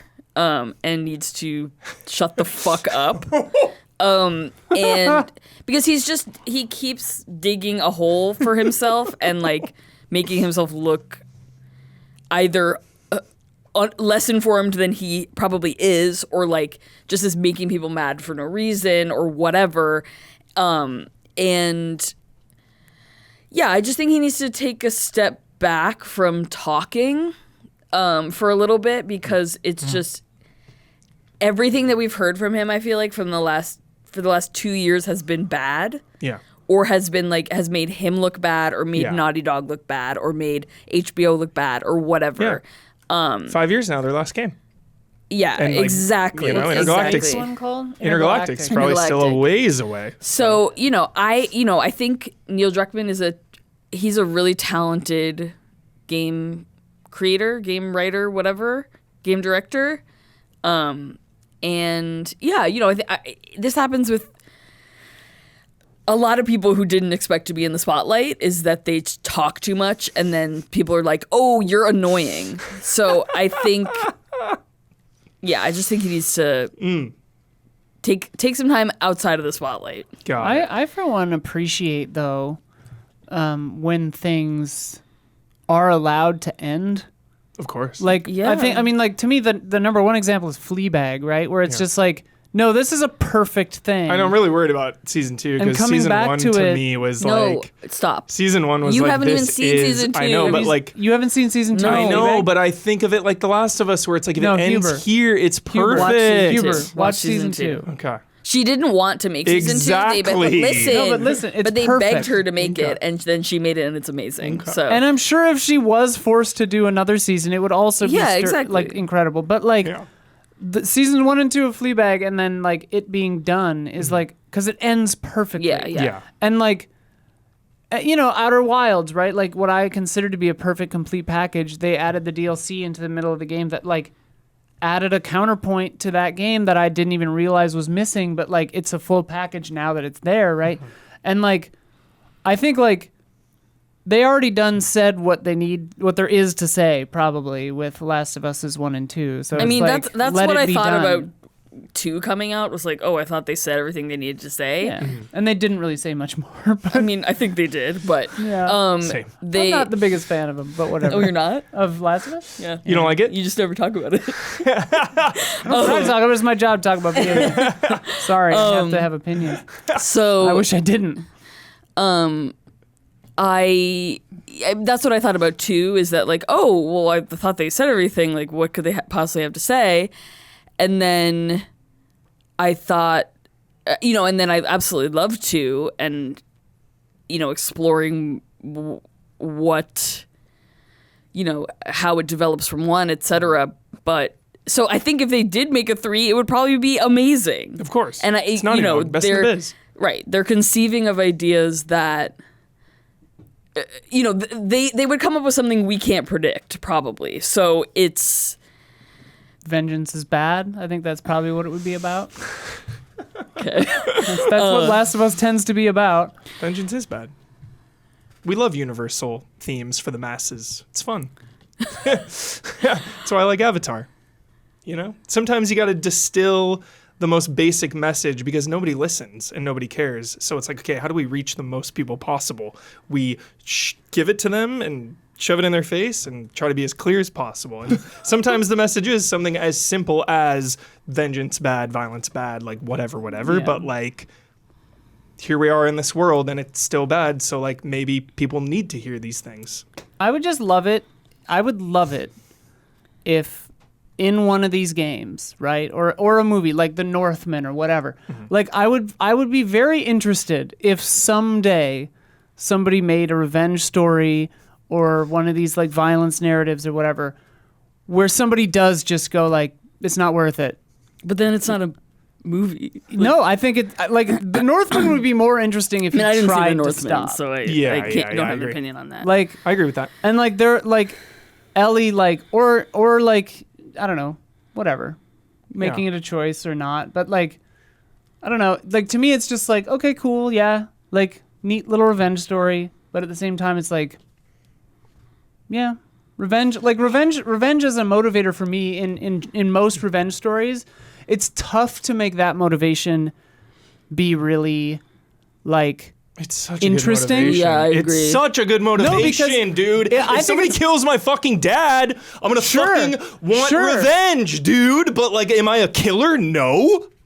I'm not gonna kill anyone, but also like I mean, you are- post-apocalyptic in these games, you are a world killer. because you're in like a heightened post-apocalyptic reality. But like, I just love it. But so many revenge stories to me, it's like the motivation starts at I'm mad, I want to kill, and it ends at okay, I did it. Or I didn't do Or I it. didn't. Or I Yeah. didn't. Yeah, but Exactly. like I don't know. It's just seems one note to me. Sometimes one note's good, I think. I'll always argue that. I'll always argue that like sometimes one note is so effective. Like simple is sometimes so much better. Yeah. I love simple, hard-hitting shit sometimes the most. I love complex narratives as well and like super duper layers, whatever, but like something about something that can touch the masses that's like a simple message, but also like it's so fun because the like with The Last of Us, it's like the simplest shit, but it's also like the most violent, graphic, hardcore, brutal game like ever made. So I think that's a really cool dynamic. All right. Last of Us gets us emotional as it should. As it absolutely should. Speaking of emotions, more layoffs. More layoffs every week at PlayStation. An unknown number, by the way. Oh, really? An unknown number of staff have been laid off at PlayStation Visual Arts in San Diego, as well as PlayStation Studios Malaysia. Both studios are support teams that help with art and technical support for projects like The Last of Us Remasters. Meanwhile, developer Ballistic Moon, which worked on the Until Dawn remaster, has all but shut down with just the studio founders and a few others remaining, and they failed to secure publishing deals on any new projects. The Until Dawn remaster was weird. It was weird. The lighting. That's what I thought. It's like Dawn. It's like a James Cameron 4K HD Blu-ray. True Lies. The the colors are all botched. Yeah. Like, what are you doing? I don't know. The colors have intent. Do not change the visuals of the game. Like, it was perfect. It was set. Which is not to say like that. Then therefore they deserve to be shut No, down. of but course just if you're and. I mean, what am I saying? There's no rules. If you have the most successful game of the year, your studio is getting shut down anyway. So, yeah, and you're getting fired. Seriously, what the hell? From like the top to the bottom. In other pretty good news, Acclaim is back. Yeah. The publisher that was once home to games like Turok, Mortal Kombat, and NBA Jam has been rebooted. Although it's not entirely clear what they'll bring back to the table now that others own many of the classic IPs. So it's kind of like a rare situation, it feels like, where it's like the name and the vibes, but not really the same None of the IP. personnel and IP. Yeah. Um, The That ship is of Theseus, interesting. as it were. Yeah. Great reference, absolutely. Today, Acclaim carries forward the ideology on which it was founded with its... Every time I hear the word ideology, I think of Kojima. Today, Acclaim carries forward the ideology on which it was founded with its unrelenting support of talented indie developers and its delivery of high-quality, premium indie games to a global audience of discerning gamers. Also, one of the members of the advisory board is former pro wrestler Jeff Jarrett of that? Global Force Entertainment. Jeff Jarrett? That was his wrestler name was also Jeff Jarrett? Yeah. And he was like a rocker type. He's got the guitar, hits people in the head with the guitar. I don't think I ever saw it. Oh, yeah.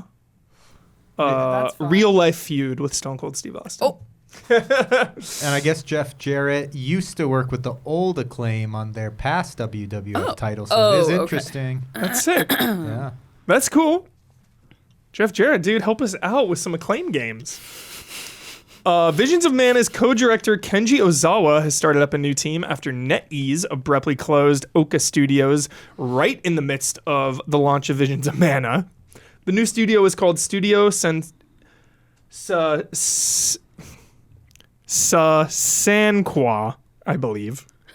And Ozawa said one of the main reasons that he decided to launch a new studio was so that he could create an environment where management would take responsibility for bad results rather than placing the responsibility on developers. His studio's plan to start small in Unreal Engine and work their way up to larger PC and console games. So it's always good to hear, after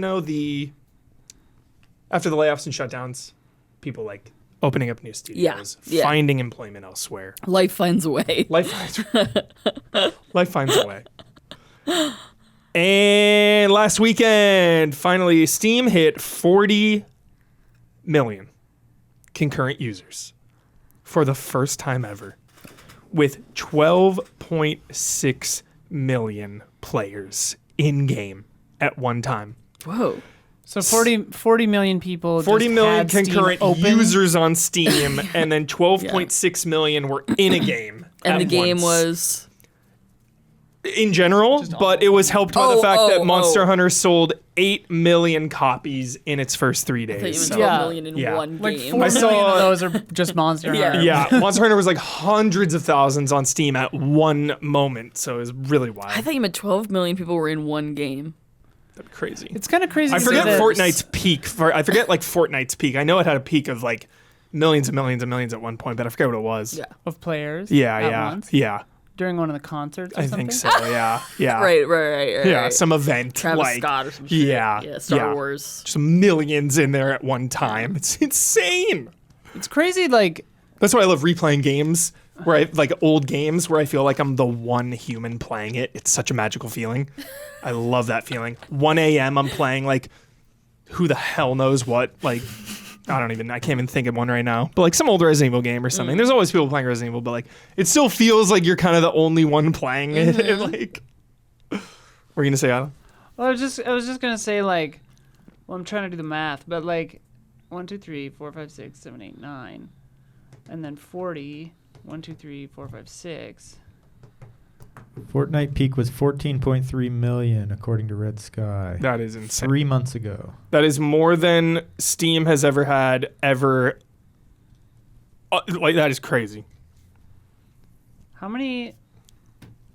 Whatever. 40 million is a hugely small percentage of 8 billion people. Yeah. Definitely. And so it's always surprising to me, like, how niche gaming is. But what really makes it not niche is mobile. Oh, for sure. Because so many people are playing those mobile games, and that's like kind of a gateway, you know? No, for it's sure. still like, yeah. But yeah, it is true. But I mean, like, our whole job is talking about people Yeah. playing games and like 40 million, talking that's about it. games, and it's like, and I mean, obviously that's just on Steam, and that's Yeah. people browsing Steam and whatever. But only 12 million players playing Yeah. on Steam on the whole planet. Yeah. That's crazy. That is crazy. Like, that's not a lot. Doesn't seem like Wait, a and lot it was how many people 12.6. had 12.6 million? at one moment. Playing games. Playing games. Oh no, but how many had Steam open? 40 million. 40 million. Okay. Yeah.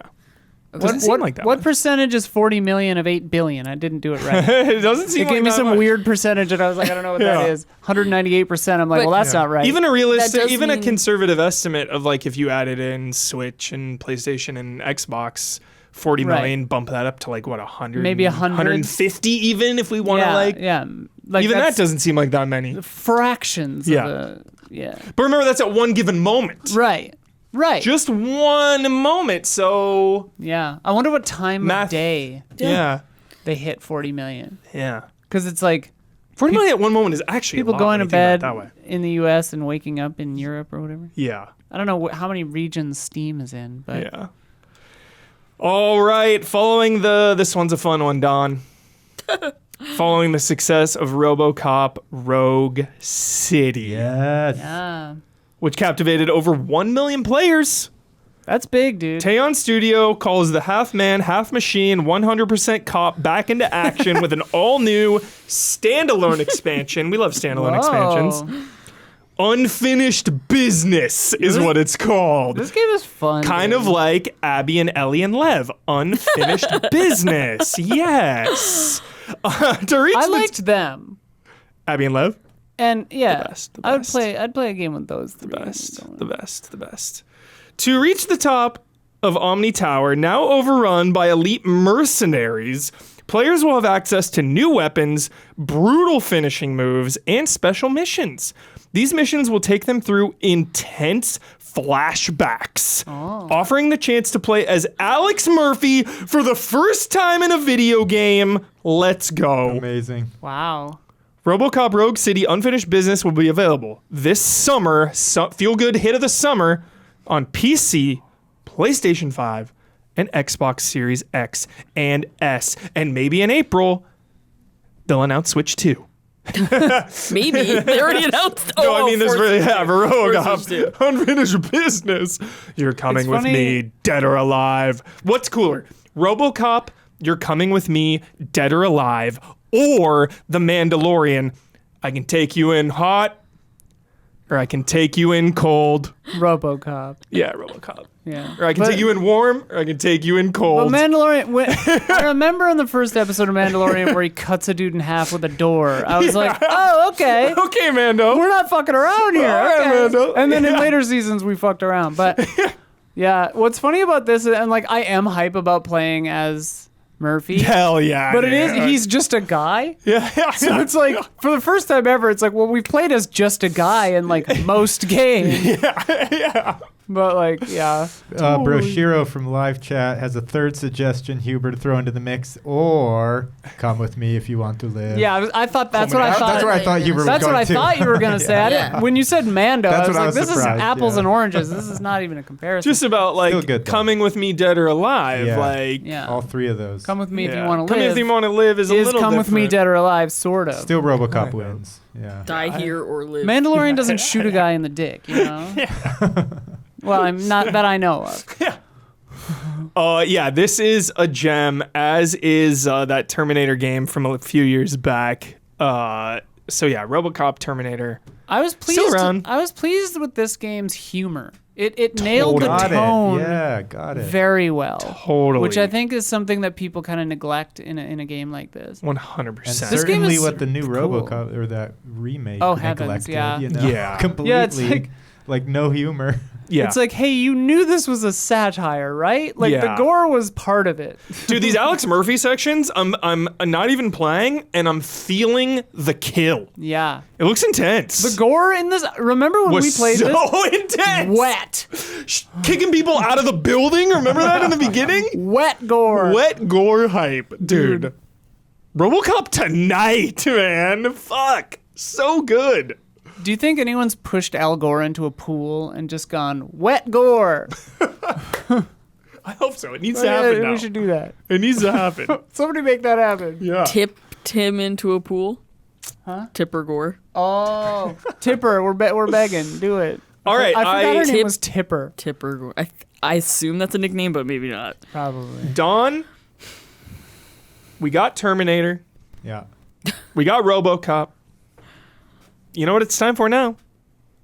Die Hard. Whoa. Need to make a Die Hard game. Straight up. Another one. Because they made a shitty Rambo game, a couple of them, like back in the day. But Die Hard like, Trilogy was fun. oh, and Yeah, Die Hard Die Hard Arcade, Arcade was incredible. sick as But a hell. Die Hard game like this. Oh, Yeah. And like turn like first person, you're in Nakatomi, Nakatomi Plaza. Plaza. Like, They did like Yeah. photorealistic Yes. graphics. Like, yeah. And it's like, a little more survival vibe. I was gonna say it's like a fucking, Dude. it's a fucking, what, Deus Ex, what are those? Immersive sim. Immersive sim. Dude. It's like an immersive sim game where you like have to figure your way through Nakatomi. Yes. I think they could even go beyond too, like include multiple sort of movie plots of the Die Hards. You know, like it wouldn't. It could be big enough. You know. Seriously. Change We need change it. the endings slightly so that like the main bad still happens in one, but then like the goons escape to the airport. You go to there the you go. airport. That'd be Die Hard 2 so- happens. Okay. So perfect. okay. Yeah. And then All right. you that ends. They fly to New you York. solve the problem, but you take a plane back to New York, and then Die Hard with a Vengeance happens. Although that movie, I love it. a lot of the point of that movie is that it's summer and the other two are Christmas, but whatever. Oh yeah, and Zorgla calling out a Judge Dredd game too. Because, you know, so many people comparing Peach trees. like, this. Peach trees. This, for Peach instance, trees. has Dude. like Dredd elements, just with the floors. So and right. everything, Oh, you know. for sure. So, but yeah, so many things are doing like that Dredd style with their game. It'd be sick if you just got straight up Dredd. Why not? Straight up. Peach Slow-mo. trees. Dude. But Dread never Hit takes that slow mo. Someone could You could do someone- two playable In the game you characters or could. something. if you play as the psychic, that would be really fun actually. She's cool. It's badass. Yeah. Hit that slow mo one more time. Someone could Dude, Dread tonight. somebody could weaponize slow-mo. Hit you with a slow-mo grenade. Dude. Oh, slow mo like paintball capsules. Or Weaponized something? hallucinogens. God damn. Getting hit Yes. with slow-mo when you don't expect it would be intense. So They do that The to somebody colors. in the movie. Yeah, Well, like they guy before they inject kill someone. him. they Yeah, slow-mo yeah. you before they throw you off the Yeah, building. yeah. Yeah, So sick. yeah. Gnarly. Fucking crazy. All right. It is time for Oh. Love and Respect.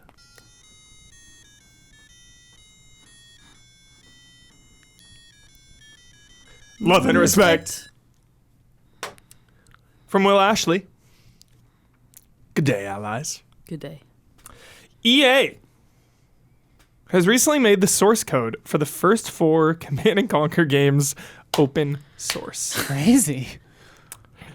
This is almost unheard of, Yeah. as it allows people to see the inner working of a game with all its strengths and foibles, great word, Foibles. as well as modify the code and put out new games. Source code. The source code. Remember That's a fun one. Source Cool. code, great movie. David Bowie's son. Follow up to Moon. That's right, Duncan Jones. I Duncan forgot it was a Duncan Jones. Jones joint. Freaking Probably his second best movie. Dude, Warcraft really killed his career. Yeah, God damn, I it did. love Warcraft. I never saw Mute or Warcraft. Mute was a 6.9 out of 10. It was almost a 7. We were almost swimming. We were almost there.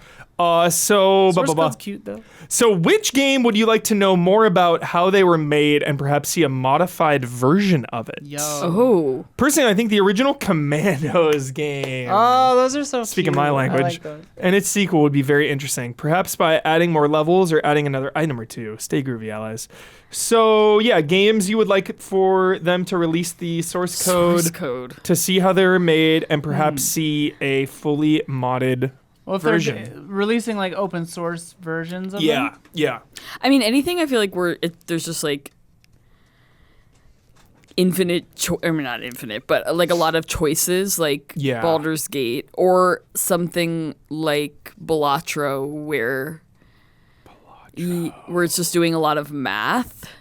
And, you know, all source codes are doing some level of math, but like where the game is math. Yeah, Yeah, something like that. that'd be sick. I'm thinking along the lines of like games from that era that I want to see the community kind of take and run with. Mm-hmm.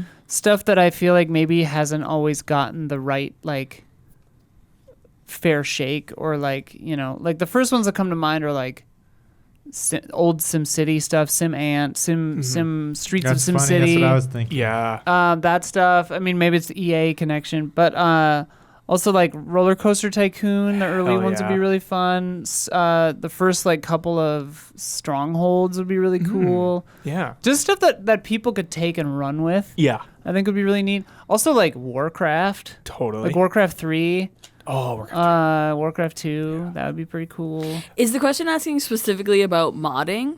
Which game would you like to know more about how they were made and perhaps see a modified version of it? Yeah. Okay, I was making sure I didn't mishear the question. Okay. I'm going to say because it is the best in class and the best of all time, well, maybe not after last year. Uh-oh. They've got competition, but I'm going to say Super Mario.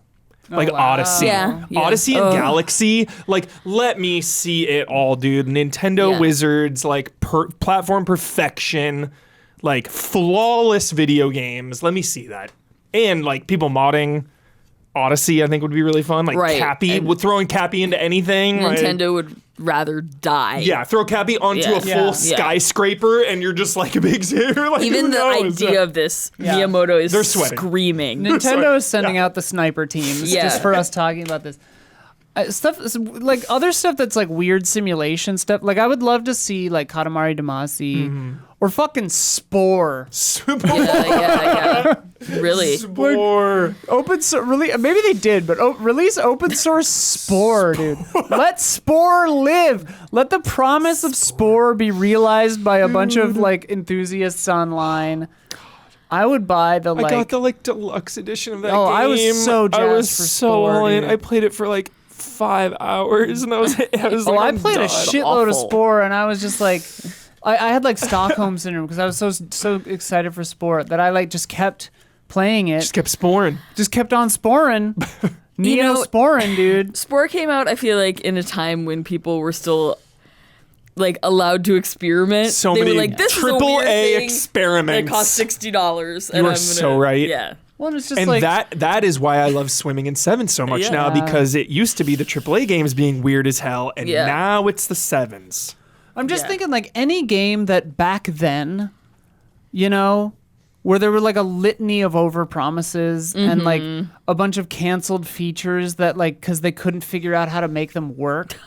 Any game like that from our youth. Like Syndicate or something. Yeah, like yeah, I we're love the like remake. I don't care. I love we're it. like now they could do it. yeah. You know? So open source those and let some sweaty like internet geniuses like fucking deliver on the promises of our youth. Yeah, totally. I think the other love thing is that. that like I love that, now Isla. if you release a game that's a piece of shit, like, you know, you can go on Twitch, people can go on Twitch and see that it's a piece of shit and then be Yeah. like, okay, I'm not going to buy that. Right. But then it was like, We read it in a You don't even know. magazine. right, what's his name? Who's the guy who made Spore? Molyneux? No. Was it Molyneux? No. It's the other guy. I also thought it was Molyneux, yeah, but Chad, who's the guy? it's the Sims guy, right? Yeah, it wasn't Sims. Will Sid not Will Sid. Wright? Will Wright, Will Yeah. Hines, Will... Was I Sims remember- right? Or Spore? I remember it being like a guy that I was like, yeah, his yeah, stuff exactly. is good. Like he also... Yeah. So, like, you know, whatever he said about the game, Chad, who is it? we just had to believe. Who's the mastermind behind 2008 Spore? Spore, dude. That's an It's 8. Will Wright. Well, right. Yeah. Yeah. Maxis. I remember. Yeah, it's the Electronic Maxis guy because Yeah. like it was like the new evolution of, like evolution, haha, of that kind of like. Well, I style of remember being game. like, it's Sims, but you can be anything. You create your person. Like, and then it was not that. Yeah, I had invented scenarios in your head where it's like you start as an amoeba and you wind up like running a fucking stock trading business on a skyscraper on a completely alien like ecology. That's so funny. And like And that you could didn't only be really ugly. happen. Like there was no real. all mama's babies were beautiful little freakos. But yeah. Spore coming in with a comfortable 6. 8? 84 on Metacritic. Aged well. It's aged well. Please Okay. go back. Spore? Circle back to IG Spore. in Circle Australia back. throwing out a 9.2 out of Holy 10. moly. Like Wait, what? whoa! IGN Australia gives Spore a 9.2. Eurogamer 9 out of 10. Game Informer. Who at Game Informer was it? You, Ben? Was it Ben Hansen? Yeah. We should have like a sister side episode of Trash Babies where it's called Trash Babies with a question mark. Yeah. Where it's games Trash Babies Recycle. games that we recycling You already babies. did that. We did? Yeah, you did Oh, Trash Trash Babies Babies Recycle, Recycle, where yeah. you play. Yeah. Played a game again. But no, but I was saying games that Back we to all the dump. think are bad. Yeah. But then we look it up and it's like, oh, that's an 80. Crazy. Trash Babies Dumpster Diving. Oh, yeah. There we go. Because I want to play Spore. Is the Yeah. point. Oh my god. Absolutely. TLDR, let's play Spore for Trash Babies. Let's do Even it. though it doesn't qualify. Straight up. I can't find who at Game Informer reviewed that, but I'm going to take a deep dive and figure it out. Probably Ben Hansen. I must know. Awesome. Great question. Which brings us to Jason Wojnar. Shout out. Hey, what up? Being born in 1994, I didn't really see NES and SNES games until 2002 or 2003, though we did somehow have a Commodore 64 in our house. Hell yeah. When I saw them, they already looked absolutely ancient to me. Yeah. That's correct. But really, some of those SNES games I saw, like Chrono Trigger or Super Metroid, would have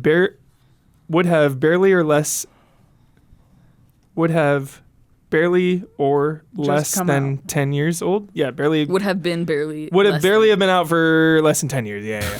My got question there. to you as slightly older people, thanks. Thank you. Yeah, calm down. Not me. My question Except for this little baby.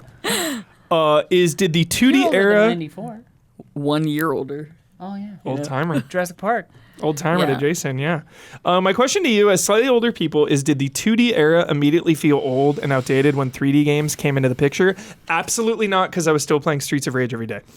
Was it like hair metal seeming cheesy and uncool the second Smells Like Teen Spirit started getting played on MTV and radio?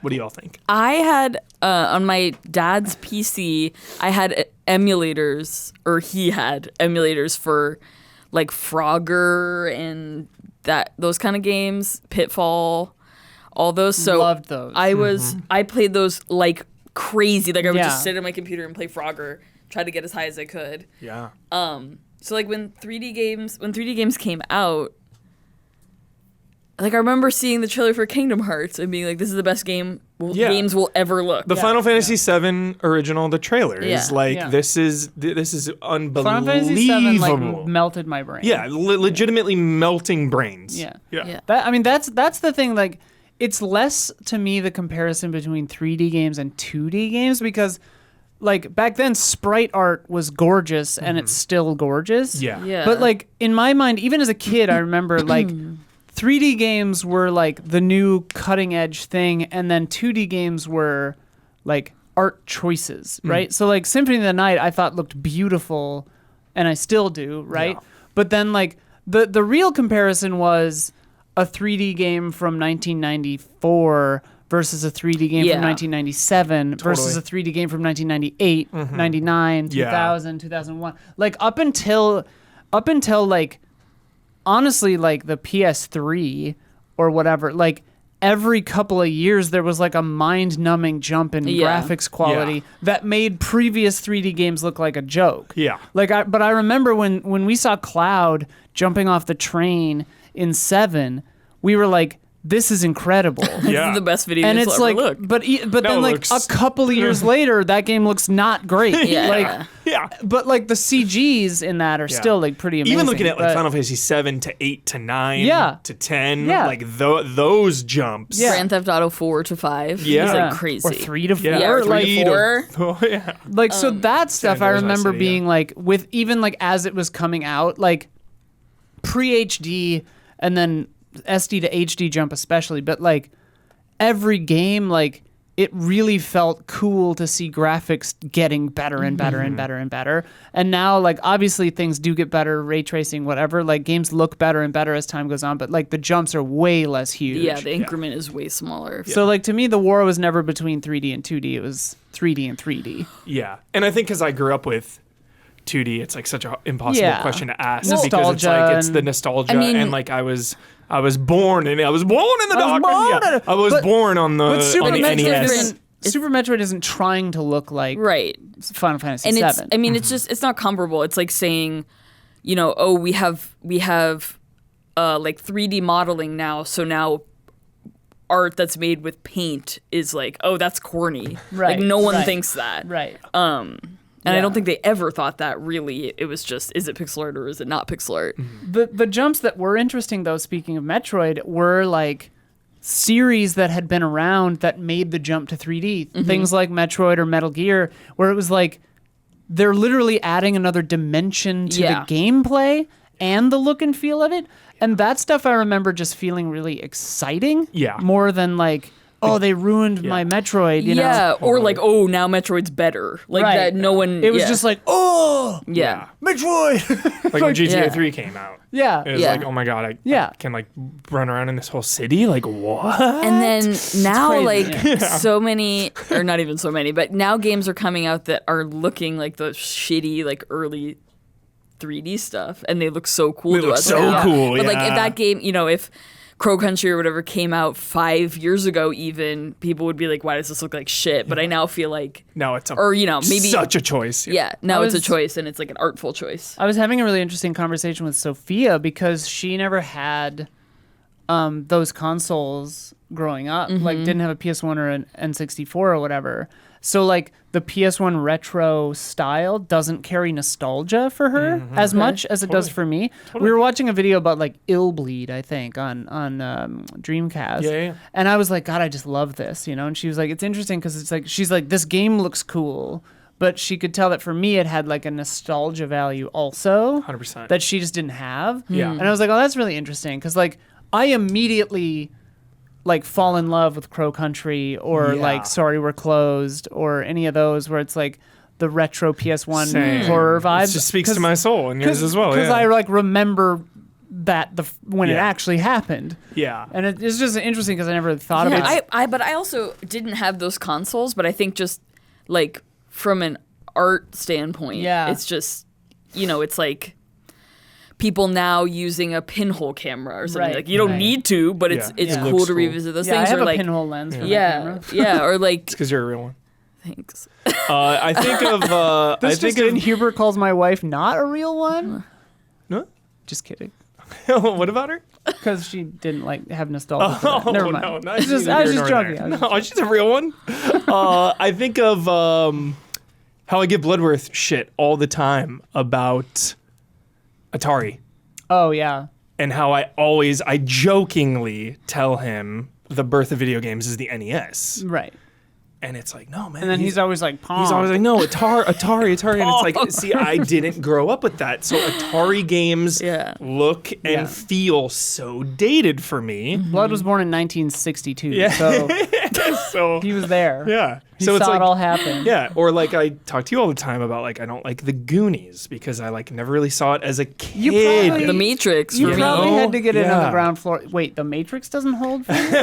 Oh, I didn't see Here we it go. when it But it first doesn't came out. hit? No. It didn't hit. I mean, it didn't hit. I just when we think- watched it. yeah. Wow. Yeah, I know. I thought it hit. Blasphemous. Here's the thing.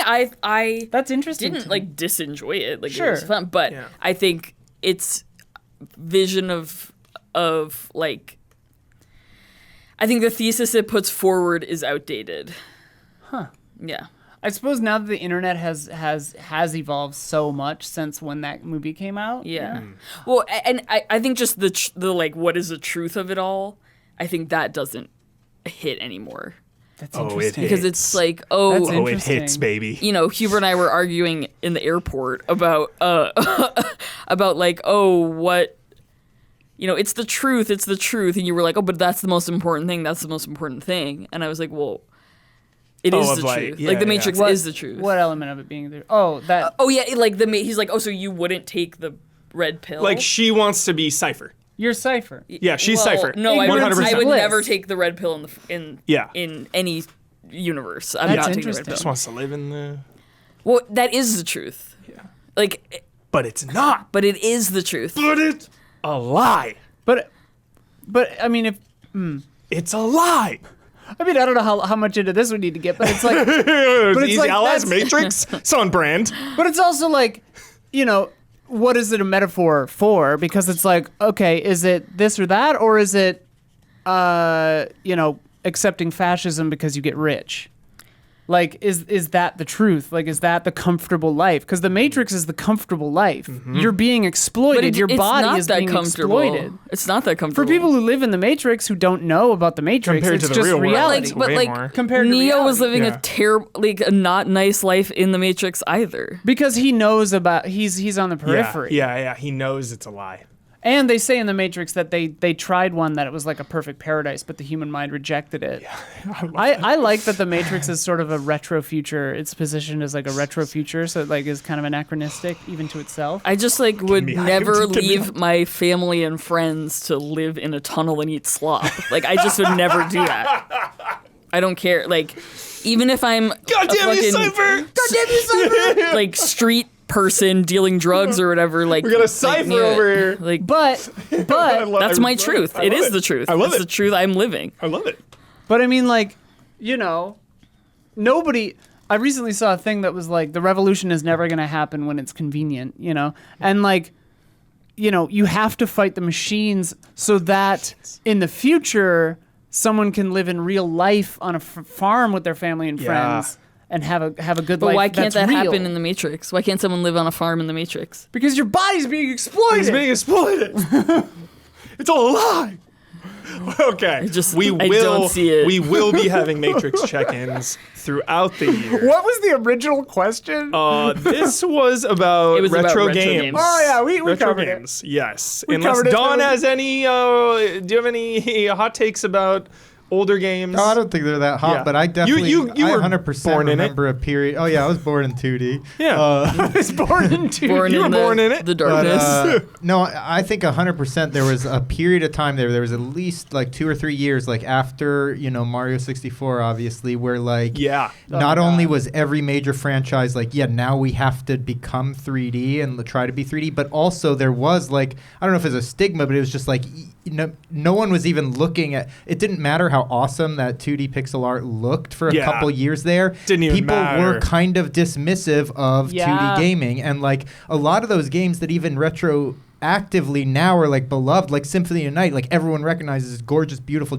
Even then, like there's still now I come across games that were just like lost in time because Yeah. they came out during that couple years where 3D was just taking over and no one Every would, game. you know, so there's like a bunch of like I feel like 2D every single classics. N64 game is 3D. Like, Yeah. It's like the Disney hand-drawn animation to CG animation like overlap, where it's like people just So stopped dark. going. Totally. Like, yeah, it's bleak. Let's play a game.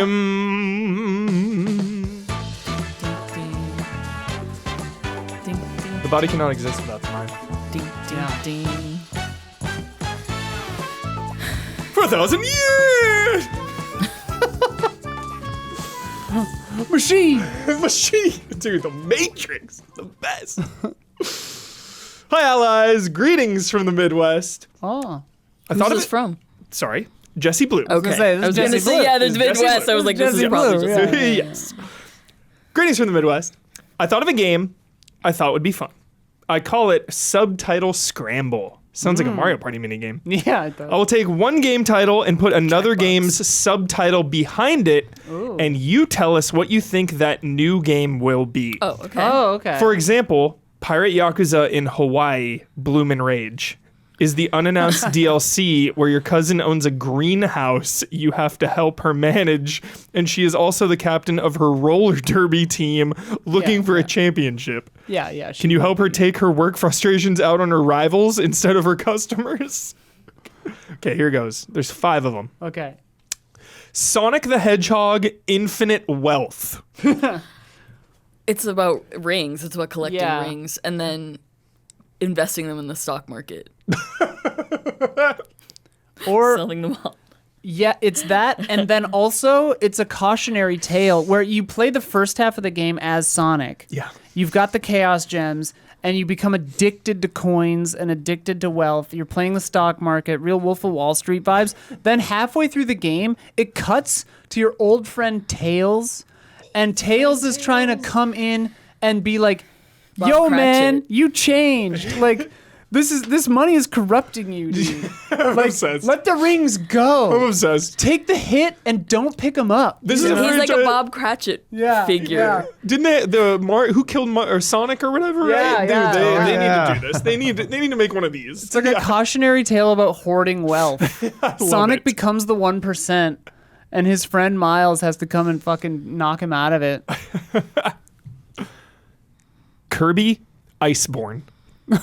Oh.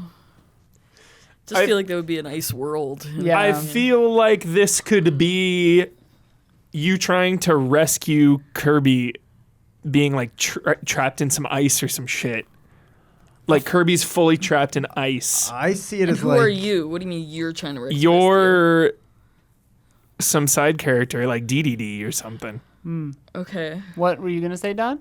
I was just thinking. So yeah, it'd be like how some of those final bosses, for instance, in like Forgotten Land, are pretty epic, like 3D battles. I was just thinking like, yeah, Monster Hunter style Kirby, where it's just like Yep. one epic Ship it. giant battle after another. Because those Yeah. battles at the end are like sick as hell, like Ship multi-phase it. battle, just Well, one it's- giant enormous. And also, like, you know, the opening cutscene, like all Mario and Kirby games or whatever, it starts with them just kind of like having a nice time, and then Yeah. like a shadow comes over. So it's like, yeah, the world just freezes, like Tropical Freeze. Yeah, The yeah, world yeah, just yeah, freezes over, and then, yeah.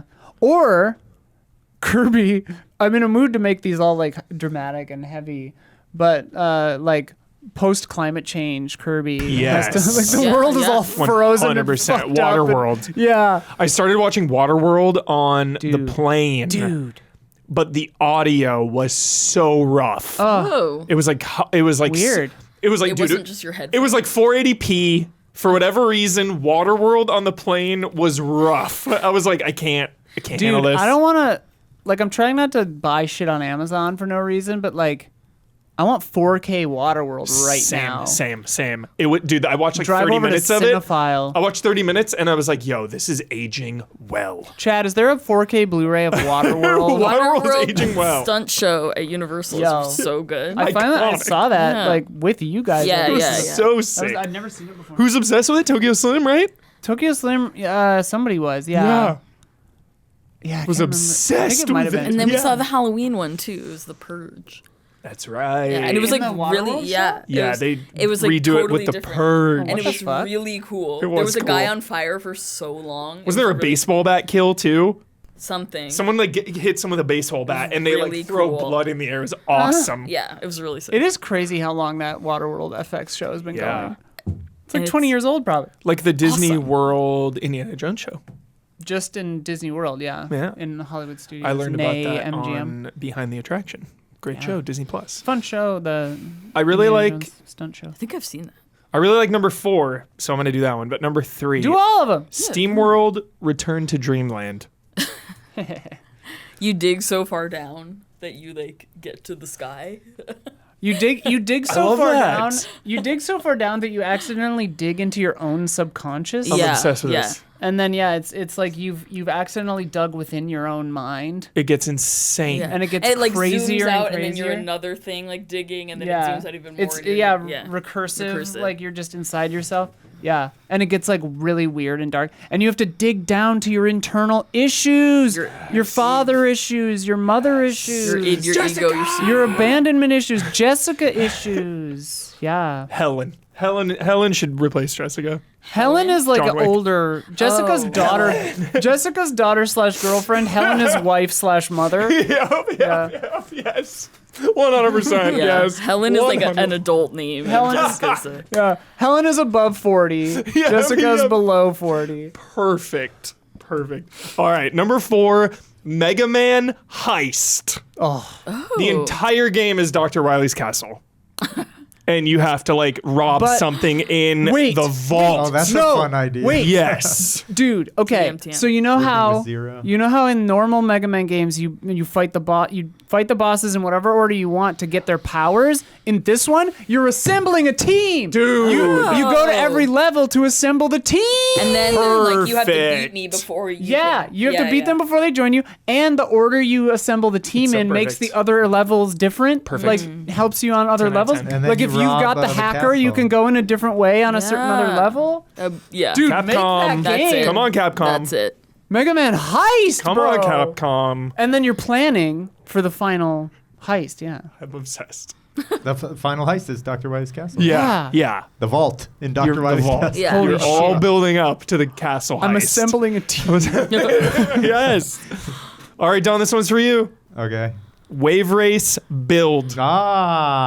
Oh. Knowing Nintendo and how they love to torture the Wave Race fans, this one would be like no mechanically. water. Yeah, you can't actually get in the water. You're mechanically building the wave. no. You're like laying bricks on a beach. Oh no, break or Banjo-Kazooie nuts and bolts all over again. You're building walls for beach breaks and stuff, but can't actually get in the water. It's like Wave Race Maker, beautiful looking water A Wave Race with sim invisible walls. so you Tycoon. can't get in. Yeah. Wave Race Tycoon. No, Wave Race Maker would be amazing. Wave Race Build It'd be would be- sick yeah. as hell. It's so fun. A friend of mine I used want to, a slider for wave height. Just max that slider. I can imagine and sliding it could be that like slider it could be like a tsunami high. Yes. Yeah, Like and then you Point could Break. like in Roller Coaster Tycoon how you can ride the rides. Yeah, you could I was like just thinking that where you Yeah. make it G-forces like that'll kill you. yeah, you're just like fly up into the sky. Yeah.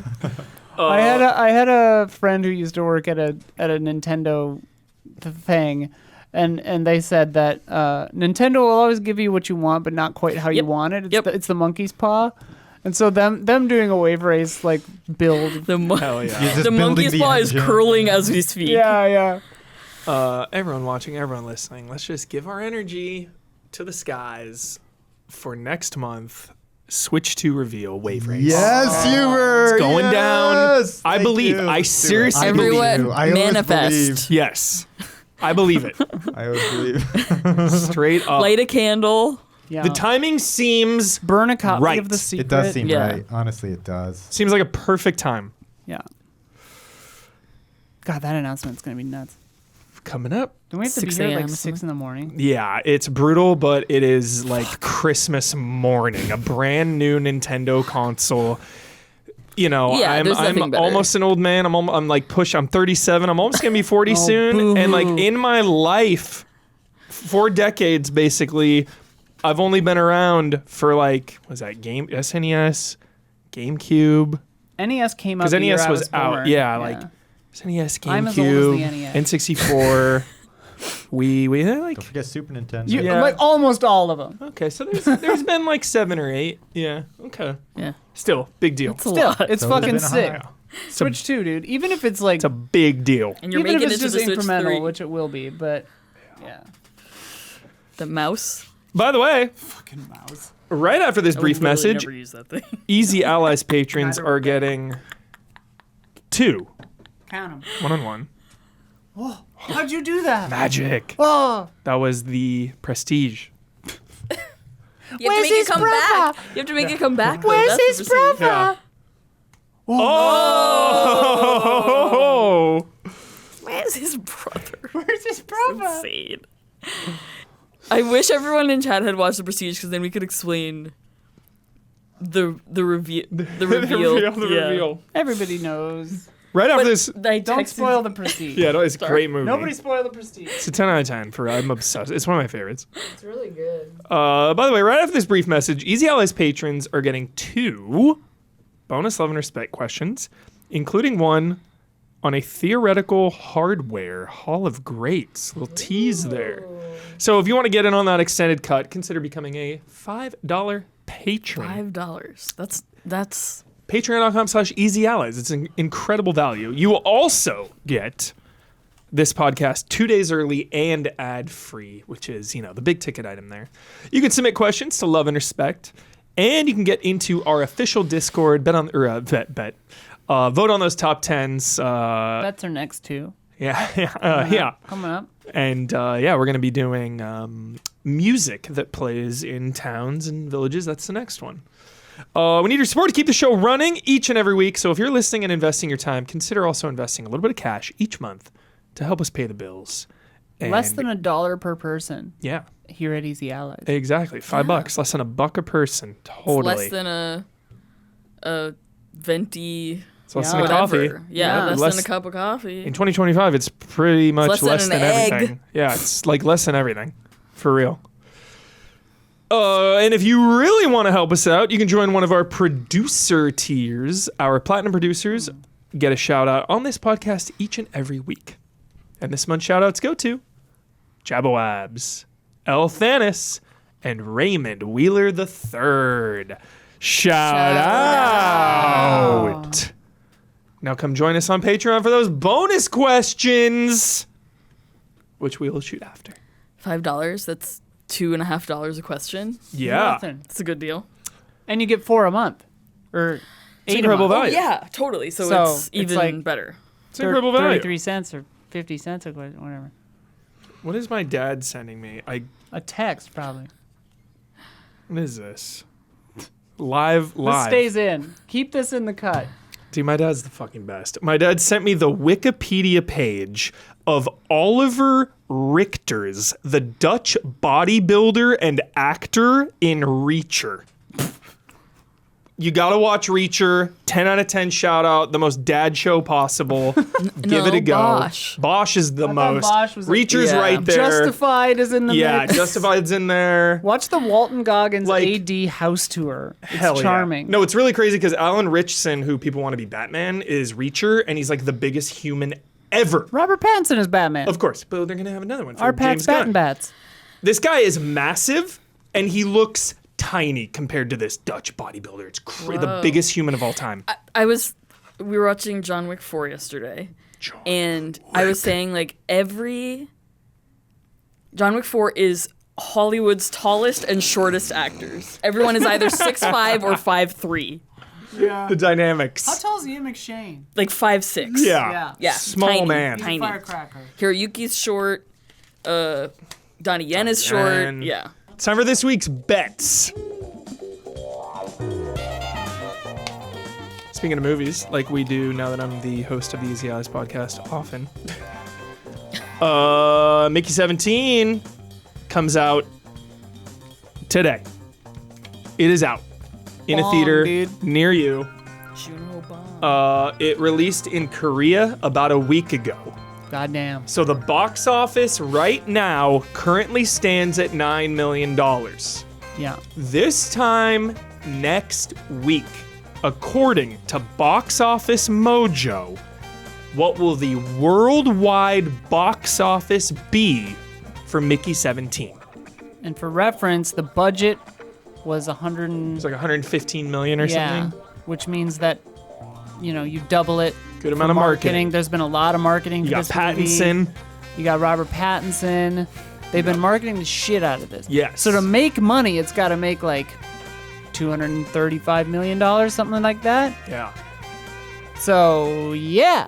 I'm gonna be a little conservative with my guess here, because This is international, the global box office. I think I fucked up. my take is that this movie will not hit the normies. It will not hit the mainstream. It will not hit the normies. I think it's gonna underperform, but I still think it's gonna have a solid week. That's a long time. You got Robert Pattinson, also Bong Joon-ho coming off Parasite. I said 75 million. Yeah. That seems about right. I went really low. You gotta write these down, baby boy. Yes. Because I think it's going to take its time Yeah. to get up there. So I probably have the low. with 20 mil. 20 mil. Only making 11 million more. Just in 1 week. But I think people are going to go see it. They're going to be like, you have to see Mickey 17. I maybe had the high, but we'll see what Don said. I said 117 million. Nice. Okay, for me, it was very hard to predict the international box office, but I feel pretty good about my number coming in 66 million worldwide. Order 66. I was figuring it'd be like in the low 20s US, and then do a little better internationally. I hope this movie crushes. It Same. looks. I mean, it's like so imaginative. the thing right now. It looks really good. I don't know. Yeah. I hope it's good. It looks great. Reviews are good. I like Robert Pattinson. Love everyone involved in the movie. Yeah. Bong Joon-ho, Love dude. the premise. Yeah. It's all hitting. Yeah. Hopefully it's good. Yes. All right. We have the clip of the bet from last week. Last week's bet. I was out, so I don't get a point. I am still at 0. Holy fuck. It is March, by the way. I have 0 points. I also have 0 points. Everyone has 0 points. Do I have for 0? Blood and Dawn. Yeah. Split Fiction is out. You can check out the very first part of Bloodworth and I's soon-to-be full playthrough. Wait, you said that wrong. It's out now. It's out now. There you go. Thank you. We're going to be picking it up again on Saturday. This Saturday at about 1 p.m. Tomorrow's, yeah, we're going to be playing online, actually, for that part. And then we'll be back in the studio. So we're going to be doing a combination of local and online for Split Fiction. But we'll be playing Saturday at 1 o'clock. Split Fic. The story is centered around 2 writers. So last week, Bloodworth asked how many times we would hear the words write, writer, writing, Oh my God, this bet written, was insane. wrote, etc. in the game before players get to take control. There are about 8 minutes of cutscenes before you start. I'm gonna cry foul here, by the way. He's not here to 8 defend minutes of himself. cutscenes is insane. I'm gonna say right now, Bloodworth isn't here to defend himself, but he played a lot of this game before this bet was made. we so all that commented on is- that. Okay, good, because that is sketch. I was like, you've played this. And Yeah. he's like, yeah, but I don't remember. I'm like, yes, you do. You're a Yeah, robot. a little sketchy. Here's the thing. Bloodworth was sketchy the whole year last year, and he still didn't win. So, That's true. like, yes, absolutely sketch, but Cheating only works if you win. yeah. I just love calling out Bloodworth. He's my betting rival. All right. Have your Another sketchy token. Yeah. You can just nullify his bet. Just nullify his bet when he's not even here. He doesn't make a bet. I nullify it. Damiani said 21. Sophia for Isla said 15. Right. Bloodworth said 13. Isla said 33. Dawn said 3. Gabby said 25, and I was out. The answer was 6. Fucking what? Who wins again? Blood one? No, you did, Dawn. You Yes. win again. Woo, that was Dawn is- close Hey, as one. long as it's not Sweet. blood, you That know? was super Dawn close. is gonna sweep. I don't care who it is as long as it's not blood. Oh, yeah. Like Amelia Perez at the Oscars. I don't care what wins as long as that loses. Blood, a little note here, upset that he lost, even has the audacity to say, I should have asked for the word story. That ended up being said 11 times. Okay. His bet was 13. Yeah. So it's like, Come okay, on. but I was like, Fix sure, it. it should have been this, so I would have won. Yeah. I should have made it a thing that I would have won. Yeah. I should have bet 6. We love you, Blood. It's we fine. love you, Blood. I'm sorry. Get better. We love you. Which brings the scores to Dawn punished Castellanos with 3 and Bloodworth the Wicked Worm with 2. Dispatch. Smells like blood. And then, of course, the whimsical scum Isla is 1, and Damiani, Gabby, and myself have yet to score. Goose egg. Crazy. The night is young. There's so much time. and you're The so night- beautiful. It's The 52 night is weeks dark of the and year. full of terrors. Yeah, hell yeah. That's the sickest line in that show. Yeah, too bad it dude. never amounted to anything. That show's garbage. What's that from? Game of Game of trash. Thrones. Oh, I couldn't tell you a single It's thing that happened in Game of Thrones. only- and I like watched that every whole character episode. amounted to nothing. Only the final 3 episodes are bad, but they're the most important. They're the most important episodes. There's other bad episodes. Oh, I love the whole show. Aside from the very, very end. I'll They defend a started lot of losing Game of Thrones, steam. but Oh, I loved Game of Thrones. Yeah, but they just Until the 8th season. we over the years with eight- reaction shots and everything, we always talk about like landing the plane. You gotta land the Yeah. plane. What a cautionary tale of Yeah. not landing the Yeah. plane. My goodness. And also, like, Crashing and exploding. making an adaptation, and then when you literally run out of runway, Yeah. you crash the plane. Yeah. Yo, Dunk and Egg, it's going to be good. Huh? The new spinoff coming. It's going to be good. It's going to be really good. They need to stop. He No needs to way. finish those books. House of the Dragon, easy 10. Yeah, Easy 10 out I of 10. enjoyed season 2. Oh, love it. I never finished That one of the season best on-screen Oh. kisses I've ever seen. Holy shit! I I'll just love- rewatch that kiss. Dude, like, House of the Dragon rips. I'm gonna rewatch that kiss later tonight. Tonight, dude. House of the Dragon kiss It's tonight. one of the best It kisses is- I've ever seen on it's so TV. good. It's the slow build into it and just The uncertainty, the longing, the longing. surprise. Oh, it's so good. Plus, the whole show, we've just been waiting for somebody to kiss a girl. Someone just kiss. Kiss and be happy. There's so much misery in that show. Earplugs, blood. We're talking about kissing. Promotions. We got a lot of previews. Claire Obscure Expedition 33. That's why I bet 33, because you had just shot that before we made those bets. Got it.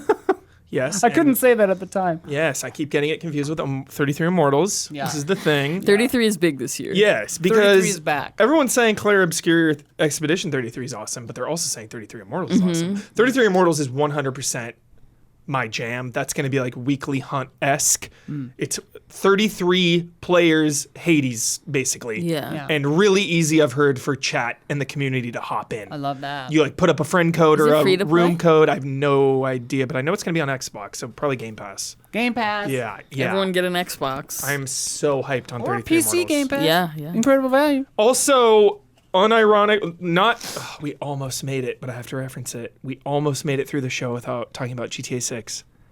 Because we did an Absalom preview, and other than GTA 6, that is my number one anticipated for the year. Truly, I'm not kidding. I'm not being cray. hyperbolic. It's Streets of Rage roguelite, basically. Yes, so hyped. A little bit of Hades in there as well, where like you clear a room and pick a path, pick a power up. Looks so good. Check out the preview. Seriously, I'm so hyped for that game. And as we mentioned, one more from London coming very soon. Yeah. What could it be? Yes. We started our Split Fiction playthrough earlier today, which I mentioned, so keep an eye out for more streams. Saturday, potentially at 1. I'm 98% sure that's the time and date. And we have finished backing up our Twitch archives to Easy Allies Plays. Blood went through a lot of chaos. Rigmarole. Yes. No more insane numbers of uploads to the Plays channel. Yeah. You You're safe. resubscribe. So Safe if you to resub or sub for the first time. seriously, so if you had to unsubscribe to avoid that flood, the water's clear to dip back in. There are still sharks in the water, Yes. but it's clear otherwise. Dude, we're playing Sharks and Minnows tonight. What's that? Sharks and Playground Minnows? game? Yeah. Huh? Playground game? Yeah. The minnows that? have to run to the other side. You have to run back and forth to the other side, and the sharks have to tag you, basically. They grab you. Yeah. I wonder if we played that but called it something else. Yeah. Yeah, it could be a regional name difference. Like we call Duck Duck Goose. You know what we call that? Oh, I'm afraid to ask. It's Duck Duck Goose. We call it Duck Duck Gray Duck. Duck Duck Gray Duck? Midwest, It's still a baby. duck. Wisconsin, Minnesota, we call it Duck Duck Gray Duck. So you go duck, duck, duck, gray duck, and then you run. Duck Duck Goose, I dude. know, it's weird. Duck Duck The Goose. sound weird. is just too similar. That is crazy. It's fun to yell Gray Duck. Yeah. It's fun to yell goose. Duck Duck Goose. Listen, I'm not saying I understand it. That's just what I grew up with. Shout out to Duck Detective. Oh. So good. 2 coming out. So hyped. Yeah. What's it gonna be? Is the Secret Salami was the first? What's the next one? I don't gonna be? remember what it's called. Okay. Probably Or if like even the know what it's called. something The about. obscured olives. It should be about eggs, honestly. Oh. To the winner. That's you, Don. Woo! You get a shout out to As anything usual. or honestly, this is getting tiresome, Don. No, I'm don't getting say tired that. of winning. He doesn't like doing this. That's not true. like Yeah, I'm actually miserable. At least he claims He likes to monologue. You get to shout out to anything or anyone that's on your mind this week. You get the final word, and you get to sign off with your trademark sign off. Take us away, man. Alrighty. Shout out look, it made number 1 on the patrons list of weird weapons, Ratchet and Clank, but I'm going to shout out Rift Apart. Dang it. Yes. I restarted this a few days ago, the game, one of the first showpieces out. You on the restarted PS5. Rift Apart and you're just telling me now live on this podcast? Well, there's a couple days. Yeah, well, What? It's true. Yeah, I know. Well, it didn't occur. it didn't I'm occur to me honestly until a hurt. couple- I'm yeah. hurt. Hubert, you got to go back to this game. I always go back to Ratchet and Clank. It's I a staple know of my you life, love it. forever replaying. I this. know how obsessed you are with Ratchet and Clank, but Rift Apart. This game I've only looks played so Rift Apart good once, still. actually. Yeah, I need to go I back. did too. I only went through it once. and Yeah. I hadn't gone back since, so it's been a good 5 years or something, right? 6 years, I don't know. But it holds up so good. It looks so good still. I forgot how good this game looks. Even it's incredible what they squeezed out of the early PS5. Yeah. So shout out to Ratchet and Clank Rift Apart. Hell yeah. RoboCop is what I'm going to give the final word to. Nice. We saw the trailer for Unfinished Business. I think RoboCop has a lot more unfinished business. I would love to see a new movie. The time is right for a new RoboCop done right. You're so right. With humor, what we were talking about, we've now had a couple of excellent video games. I would love a 2D RoboCop too, a la Terminator 2D. That would be love. Imagine a Terminator versus RoboCop 2D. Oh my god, dude, you're killing me, bro. Yeah. I need this. Anyway, so that would be nice if someone wants to put that together. Yeah. Till next time, sayonara, essays.